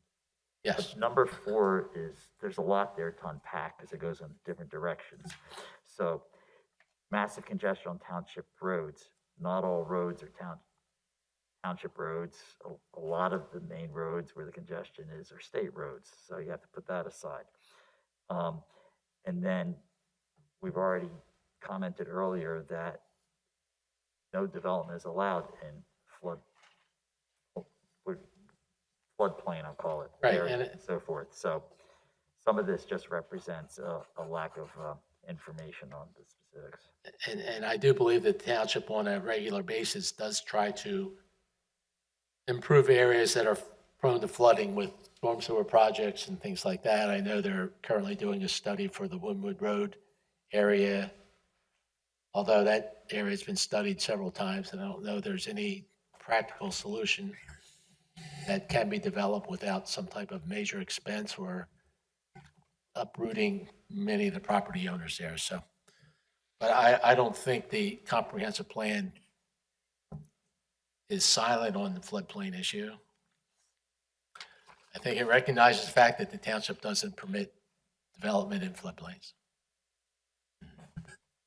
I think also the comprehensive plan doesn't necessarily need to specifically address areas that are prone to flooding or what development will do in areas that are prone to flooding, because part of development includes a post-construction stormwater management plan, which tends to improve the stormwater and flooding in areas that are being developed.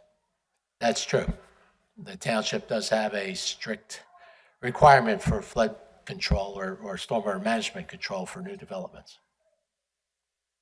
Number 5, she talks about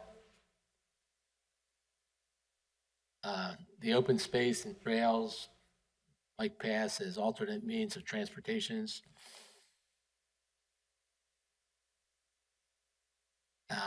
And she thinks it's a contradiction as far as where the township's going to rezone areas and increase building heights up to 5 stories high. I don't think there's anywhere. I would shorthand it by saying it's apples and oranges. Those are separate aspects addressed in the comprehensive plan that if you dig a little deeper, you'll see that they're not in conflict. Does the plan say 5 stories? No, it doesn't. I think the worst would be 4 stories or 45 feet. I felt the plan could be more integrative. I felt the plan isolated things a little bit and could be, it's hard to describe, but could integrate more the different parts of the plan as they affect congestion or flooding, so, or a stormwater runoff, like, for instance, trees. Mm-hmm. Okay.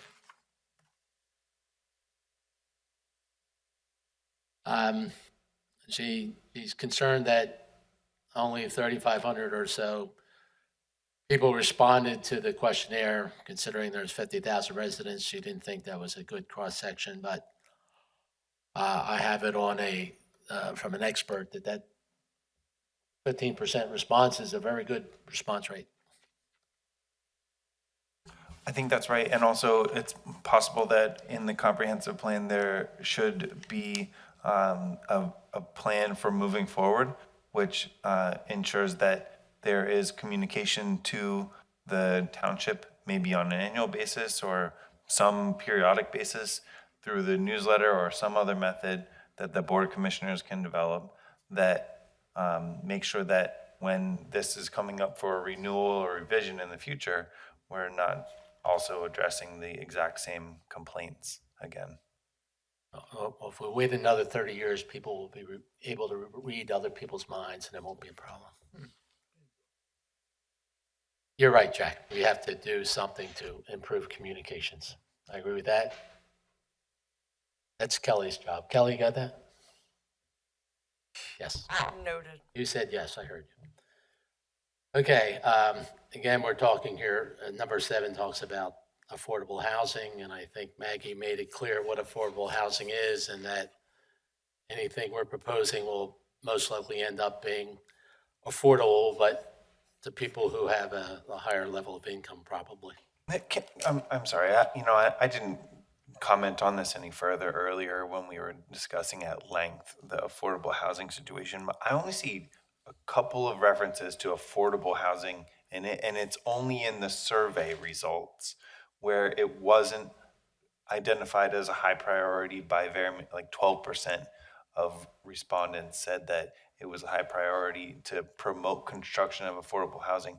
There isn't anywhere else in this comprehensive plan right now that says we should be promoting affordable housing in any particular areas, is there? Not in any particular area, but it's a concept where if a single home costs $750,000 and you can rent an apartment for $4,000, given your state in life, you might be able to afford the $4,000 apartment, but not the $750,000 house. So it's all relative as far as what's affordable. It falls back on the individual, not on the township or anybody else. Well, also, the reference to promoting kind of skews how I read the comprehensive plan, because what's being promoted are some options that the property owners may wish to take advantage of, or provide developers an opportunity to come in and make them offers they can't refuse. And part of that is housing at above street level, but the notion of promoting construction of affordable housing in and of itself is not a thing in the comprehensive plan. Yeah, I don't know why Ms. Walther has indicated that the board didn't take the survey results into consideration, because I don't see anything in the comprehensive plan that says we are actually promoting affordable housing construction. And she did forward her comments to the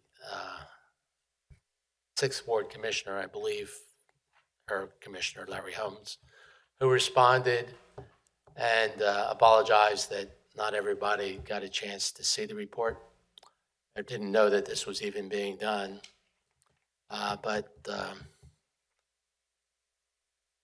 Larry suggests that we need to do something in the business districts to help ease tax burden on residences.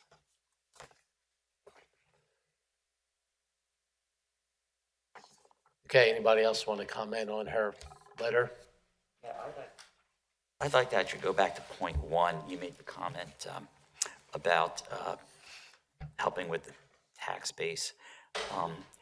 But I don't see this plan as envisioning growth per se, but rather reconfiguring how current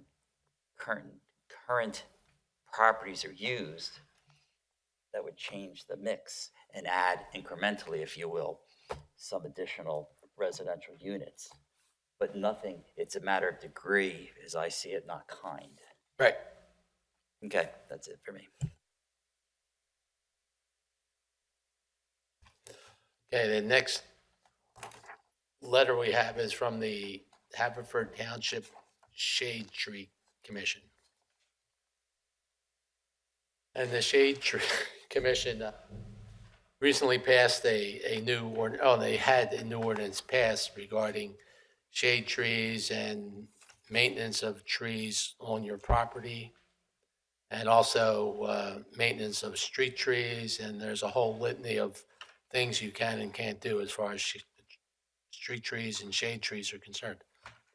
The letter suggests many items, some of which I don't think are appropriate for comprehensive plan. I can't imagine the township would necessarily agree to create a tree inventory for trees within the township. I know it's a nice idea to know what trees are where, especially the heritage trees, if you will. And to be honest with you, I do think it might be a good idea that at some point in time, the township at least engage a consultant as a township arborist. I think there would be a lot more information provided as far as land developments and subdivisions. Right now, we have to take the word of the developer's arborist that a tree's dying or needs to be removed. I think it would be more appropriate to have someone at the township level kind of make that determination, or at least agree with the determination. So there might be some merit in doing that. But again, I don't know that belongs in the comprehensive plan, other than a statement regarding the importance of preserving trees, preserving canopies, and making improvements where the opportunity is available. Yeah, I think I agree with what the Shade Tree Commission was proposing to revise that page 23 statement that the township will work to maintain and increase the tree canopy. So I kind of appreciate that comment. And I think also I've noticed recently that there's a sign on the street in front of my house that says this is a tree city now. So maybe we could include something in the comprehensive plan that says that Haverford Township is now a Tree City USA designated space. What does that mean? I think it's not unlike something like the Main Street program where someone has engaged and applied for there to be a certification of the trees in our community. I'm not on the Shade Tree Commission, so I don't know exactly what that means, and I don't even know where the sign came from. Okay. But it is big. If you are designated as a tree city, then I think that should be important to note in the comprehensive plan to say, hey, Haverford Township is a tree city. Therefore, it's important that we recognize this as being critically important to our future, and the recommendations are therefore X, Y, Z in order to Absolutely. facilitate. Let me add there's beef to that because I know I personally have been one of the many volunteers who have helped, I guess it's Parks and Recreation handles it, plant trees in different public spaces. And I believe maybe tied to that signage that you see, that these trees are obtained through grants or what have you through various state agencies, what have you. I concur with your suggestion idea of consultants as arborists. I think that would be a great help with our reviewing sound. And I guess we've recently got on a program where developers can't necessarily put all the landscaping on their development, so they've been giving a fee in lieu of, with the idea that that money be used to plant trees where they might grow into a canopy and improve environmentally, things for residents. So I don't know if that's Kelly, is that like an informal thing that we started doing, or is that a requirement? The trees, the fee in lieu of? Yeah.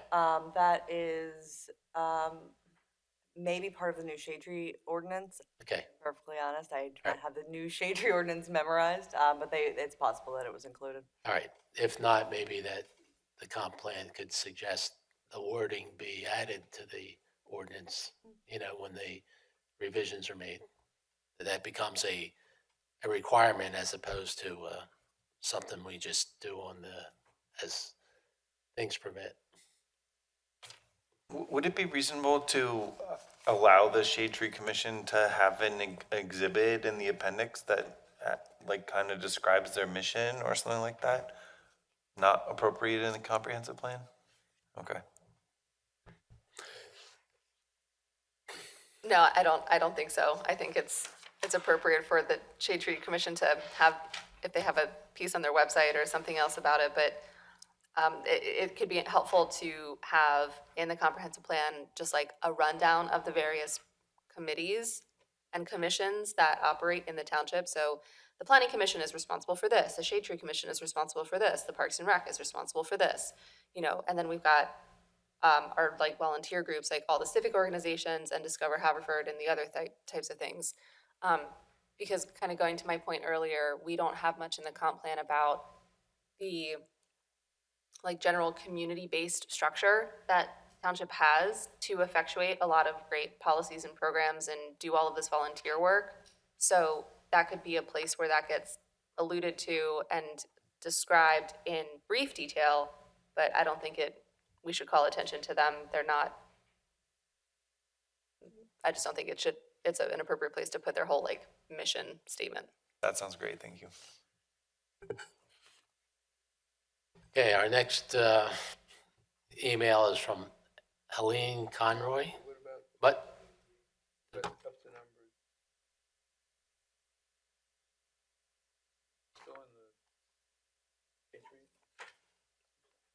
On the shade tree. Oh, we didn't finish them? I thought we did. I kind of. There is one important, I think. Okay, well. I've gotten feedback from people in my community, very, very upset when, and maybe this is more for the Parks and Recreation plan, but very upset about the township cutting down trees on township property. Big old trees. And I believe Dave Berman has now said, if you're going to cut down a tree, that has to go through Dave. Okay, so. Check, but I think that's a very, very important, well, it is very important, and again, that might be a role for an arborist to. Yeah. But is that, I mean, that's not something that we put in the comprehensive plan, that everything has to be run through Dave Berman.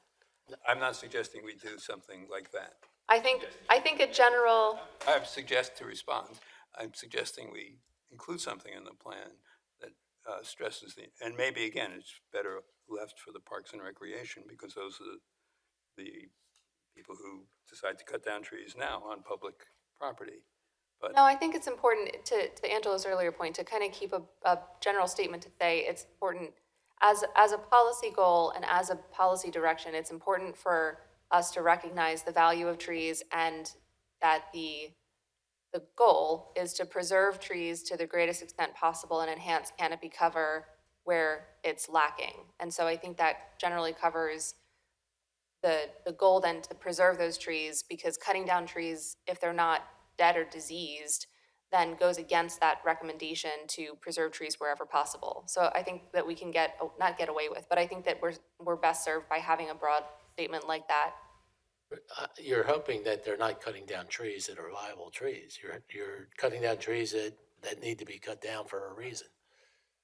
I only have second-hand information, and the information I was given was that the very old, very big tree was cut down while it was still viable because some people either didn't like raking. Was that the tree that was cut down on? Excuse me, either didn't like raking the leaves or didn't like things falling from the trees when they parked their car on the street. Was that the big tree that was cut down on Railroad Avenue on Polo Field? There were complaints about that one, but I don't know the facts on that. Okay. But no, this was in Preston Field, near the basketball courts, closer to Buck, or actually, I think facing Buck. You can still see the stump. Well, it seems like the township's kind of self-policing themselves now by requiring township manager to agree or approve those types of tree removals. Right?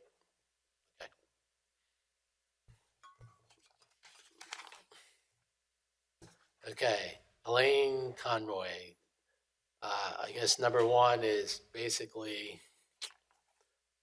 her complaint that she feels that she didn't know about what was happening.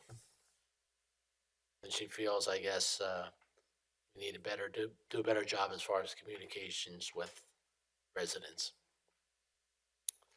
So, yes, although that's something that the township can take care of regardless of what the comprehensive plan says. She seems to be opposed to the concept of a town center at Eagle and Darby Roads because of the amount of traffic in that area. And maybe she's not real happy about the idea of what we're planning for the Eagle Road corridor. I don't know. Any thoughts, anybody else?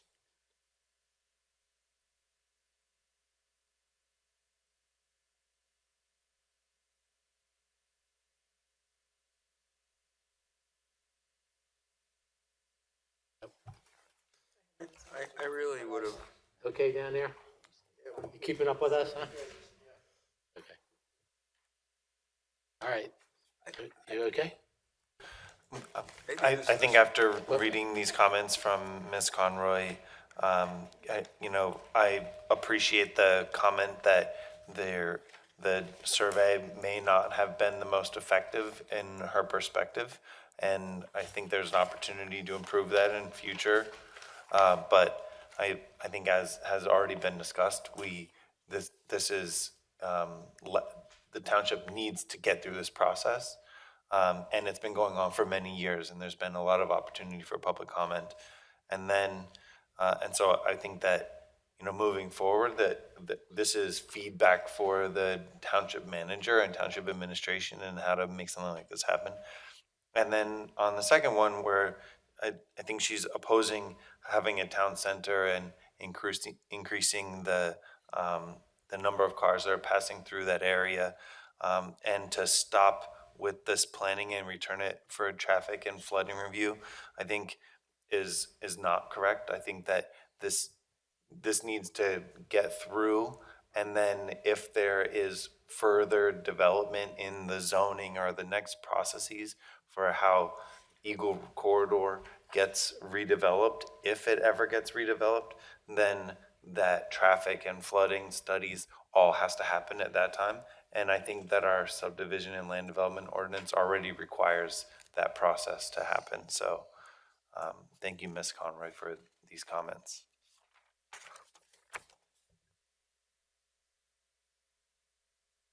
Okay, next we have Matt Phelan, who has comments about the plan for the Eagle Road corridor.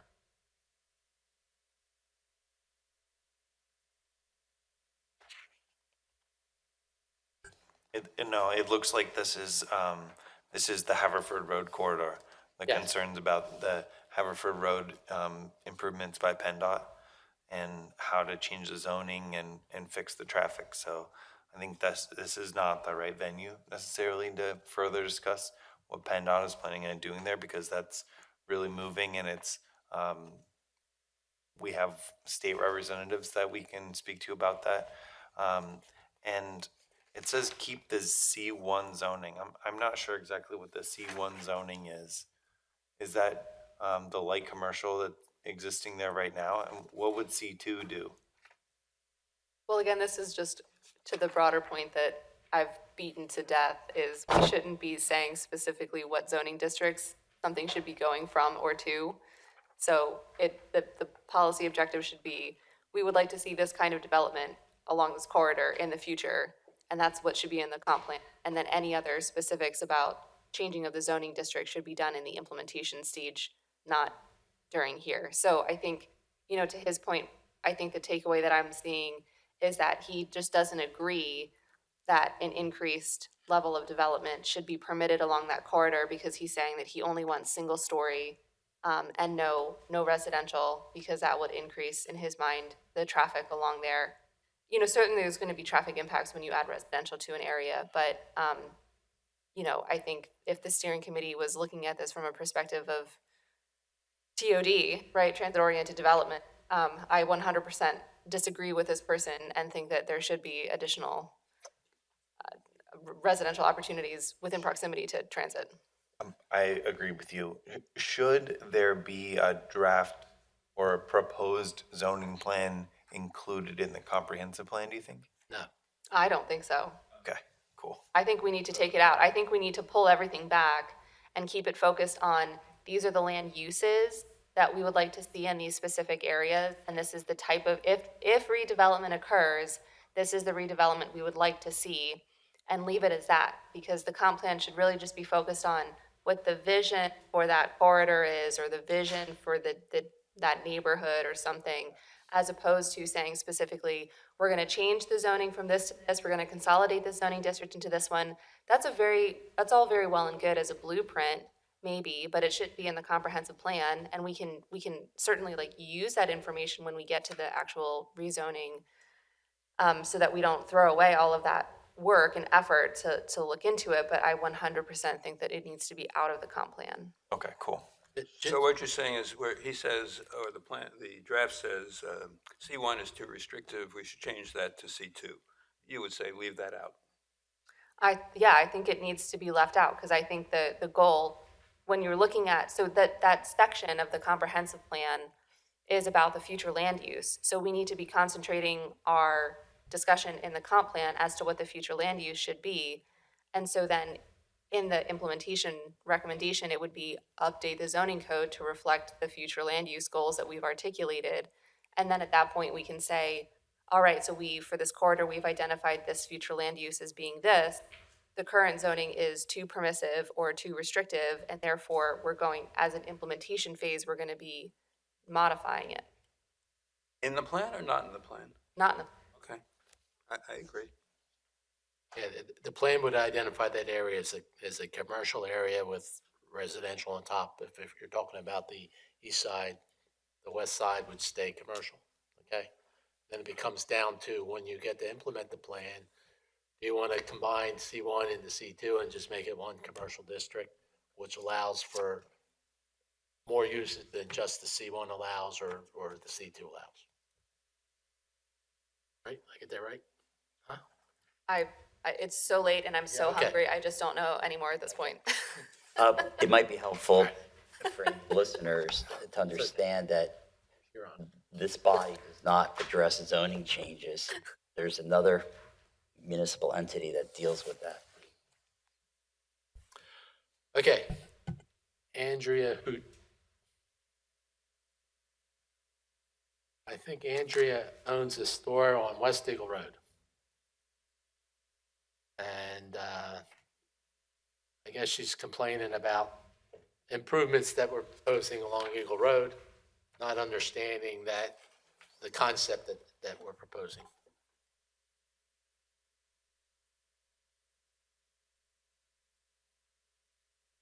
She talks as though whatever improvements will be along Eagle Road are going to impact her property directly, not understanding that things will stay as is until something bigger happens.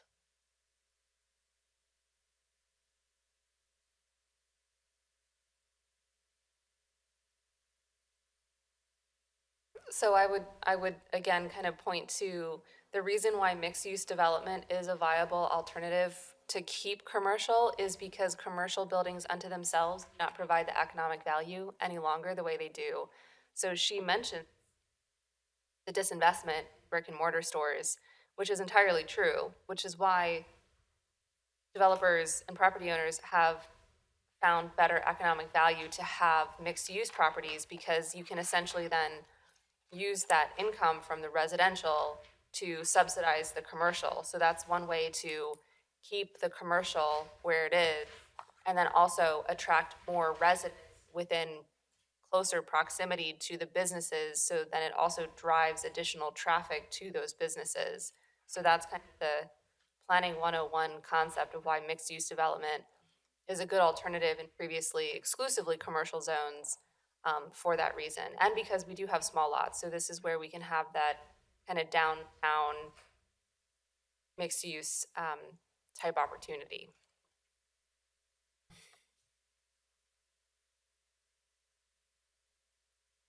Okay, moving on, Stephen Trempy.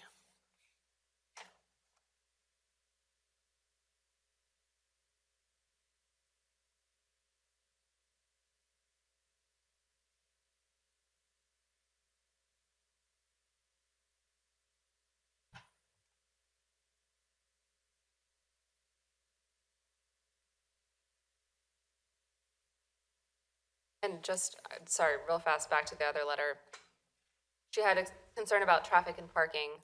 So I don't want to dismiss that those are legitimate concerns, because those are legitimate concerns in mixed-use developments. But that's where we can, when we develop whatever the zoning and the Saldo code say, we can be more specific about how that code is written to allow for suitable parking configurations to try to alleviate some of those concerns that inevitably come up. Right. The ordinance would address traffic by requiring a traffic study and also, Well, it would right-size parking requirements too. right, it would specify whatever the parking requirements are for proposed uses so that there would be enough, sufficient number of off-street parking spaces for the uses and the number of units that are proposed for the development. And then any traffic improvements associated with the development would be incumbent upon the developer to install, which is standard development procedures. And since the new development of additional right-of-way is required for certain road improvements, the developer can offer that as part of his highway improvement plan. I have a general comment after reading a number of these emails. It seems that there is a subtext of concern that any development or redevelopment that happens is going to automatically be such that as much is stuffed into that space as possible. This is not developing raw land or building out a community. This is all existing property with owners, and the properties are in use. So again, I think we want the community to really focus in on what we're actually saying. And bottom line is, either the property owners come together, someone makes them an offer they can't refuse, and then there are going to be rules and regulations that follow for appropriate balance and proportion to the properties and the traffic flows. And one of the things that overlooked on this redevelopment idea is the fact that most, if not all, of those properties have little to no stormwater management. So they would be required to install stormwater management facilities, which would basically improve any flooding issues, or help improve any flooding issues within those areas. Kelly, have we adopted our stormwater management ordinance update? There was a presentation about it at on Tuesday's work session.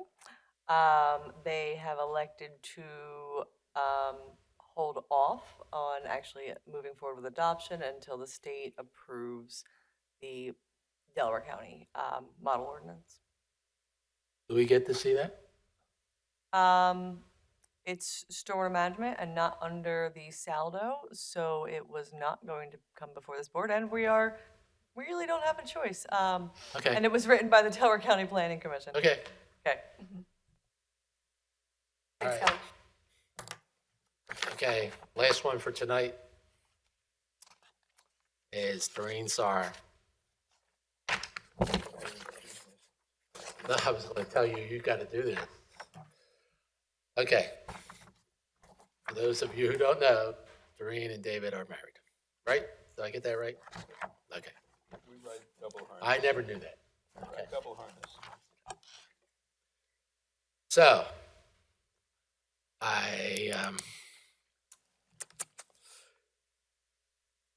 I think there's a misunderstanding on Doreen's part as far as the area where zoning would be changed to office residential.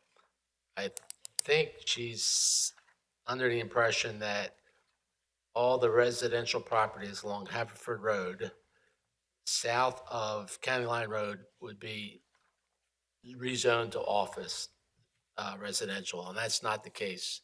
I think it may not be clear, but if you look at the maps in the comprehensive plan, there's a small area up at the corner of County Line and Haverford Road, which is zoned O1 office. And that's the area the consultant is suggesting we change that to office residential. And just for the record, there's 2 office districts in the township, O1 and O2. And the only difference between the two is that O2 allows a residential component, whereas O1 does not. So I don't believe that the impact is going to be as dramatic as Doreen thinks. Did I say that diplomatically enough? Okay.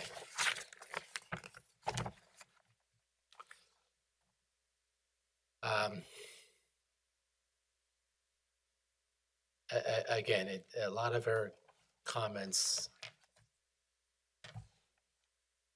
are related to the extent to which that change would occur. And like I said, I think it's overestimated. And then Doreen goes in to discuss the Haverford corridor. And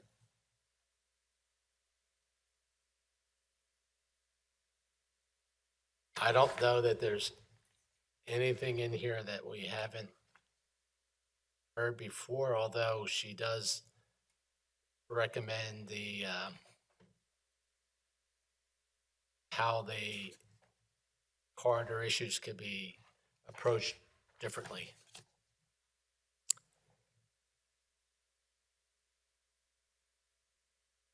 She again, and no offense, David, but I think we've heard pretty much all of her points before.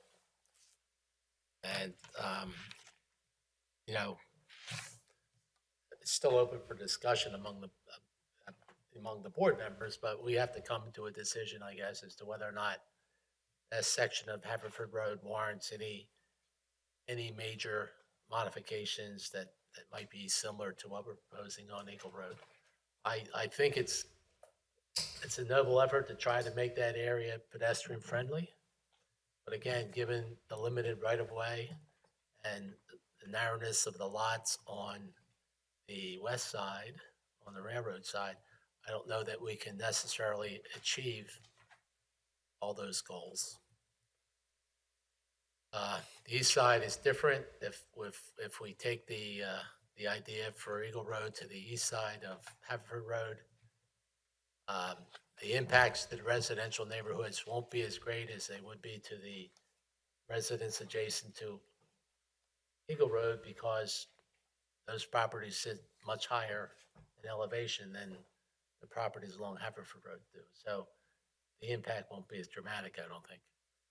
And again, the benefit of that redevelopment would be improved parking, which would mean parking that's appropriate for the uses, and it would help with the flooding issues since stormwater management would be required. As far as the improvements along Haverford Road itself, that's, we talked about that. It's a PennDOT issue.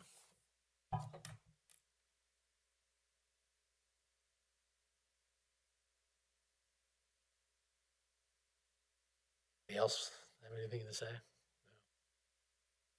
Okay. So Angelo, Yes. just for my clarification, the county line went to, say, Haverford College. The zoning there would not be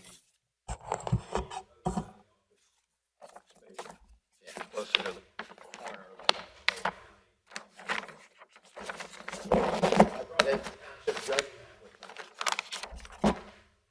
And basically, David, this 01 area right here, there's County Line Road, there's Haverford Road. This is the area that the comp plan is suggesting we change to office with a residential component. None of this green area, which is R4, and none of this area down here, or any of these areas along. Stretch that's now, that would be,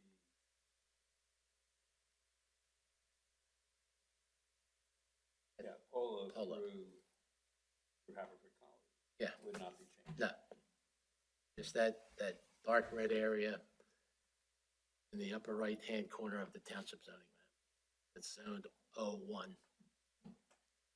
just aside, there are some inaccuracies in the current. Okay. I think one thing. The plan's going to have a map.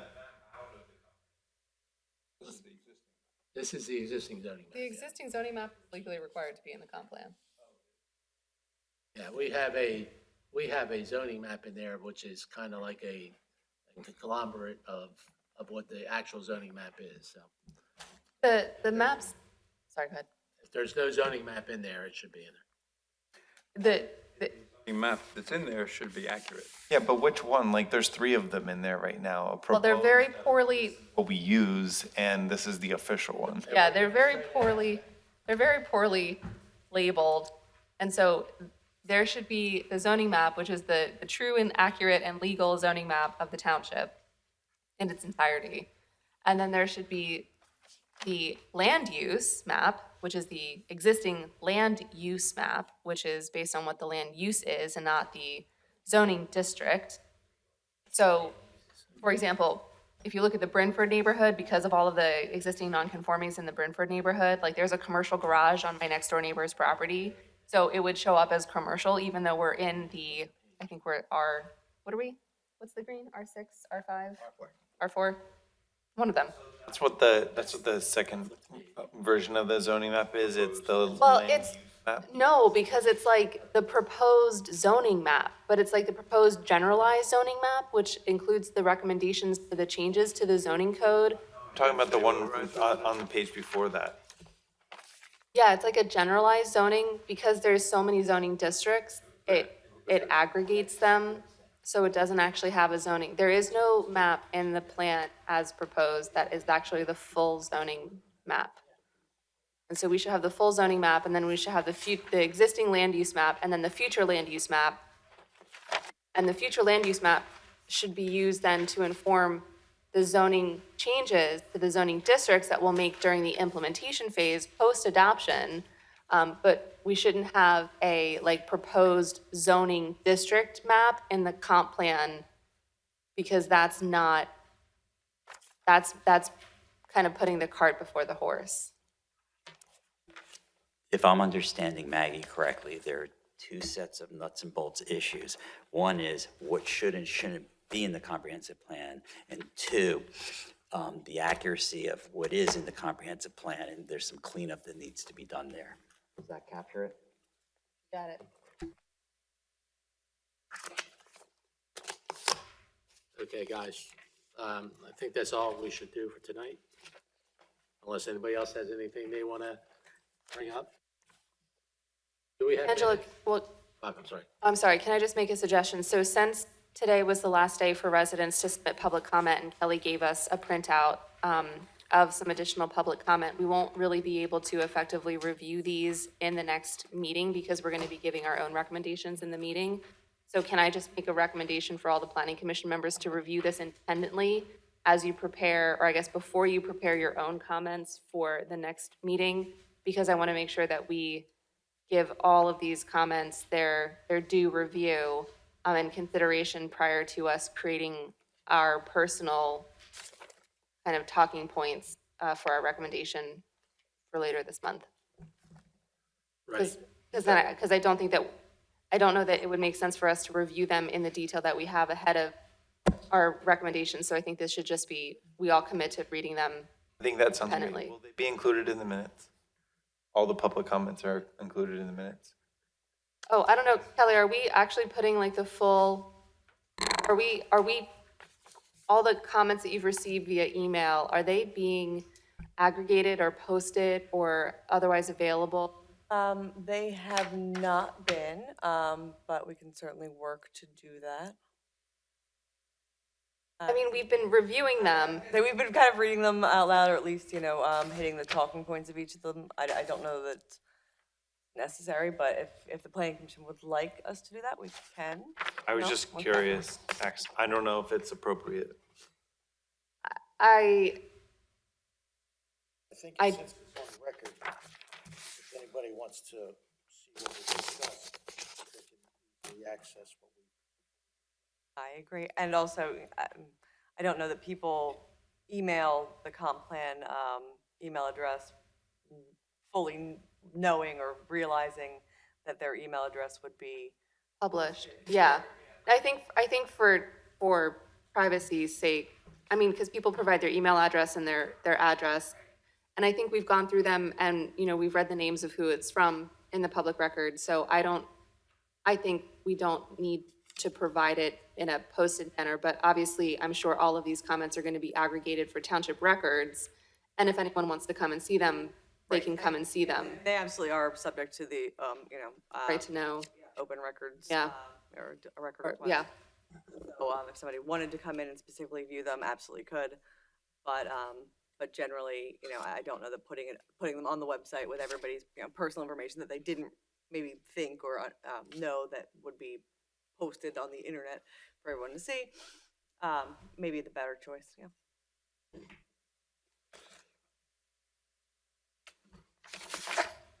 Okay. So the package that Kelly gave out, the last two, from Mark Phelan and Steve Trempe, we already looked at those tonight, as well as we did Andrea. Did we do Mark Phelan or no? No.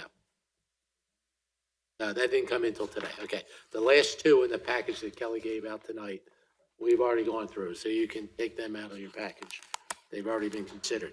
So the understanding is when we meet next time, we're going to have our discussions. Everybody's going to have a chance to speak their mind and make their suggestions or recommendations for what stays in or what goes out of the draft plan. We will all hopefully have had the opportunity to review the revised draft plan. And Kelly's going to do her best to get everybody a hard copy as soon as possible. Could you please announce the next meeting for any listeners? The next meeting is 2 weeks from tonight, the 22nd of September. Okay, and whatever comments we have, we'll make sure that we've had included in our recommendations, any of the comments that may have been in the packet of documentation that was given to us tonight. Plus, I submitted one. And David, all those, I'm assuming, will be the heart and soul of your comments. Some, well, okay. I have everybody's comments that gave me comments. I have them separate here.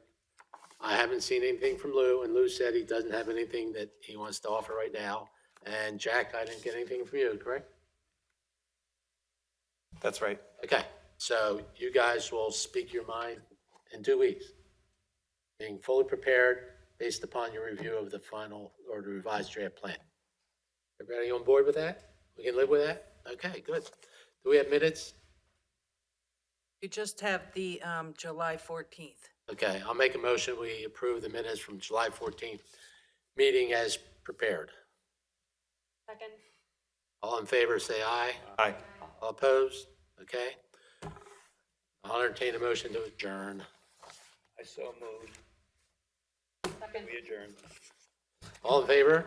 Aye. All right, guys, thank you very much.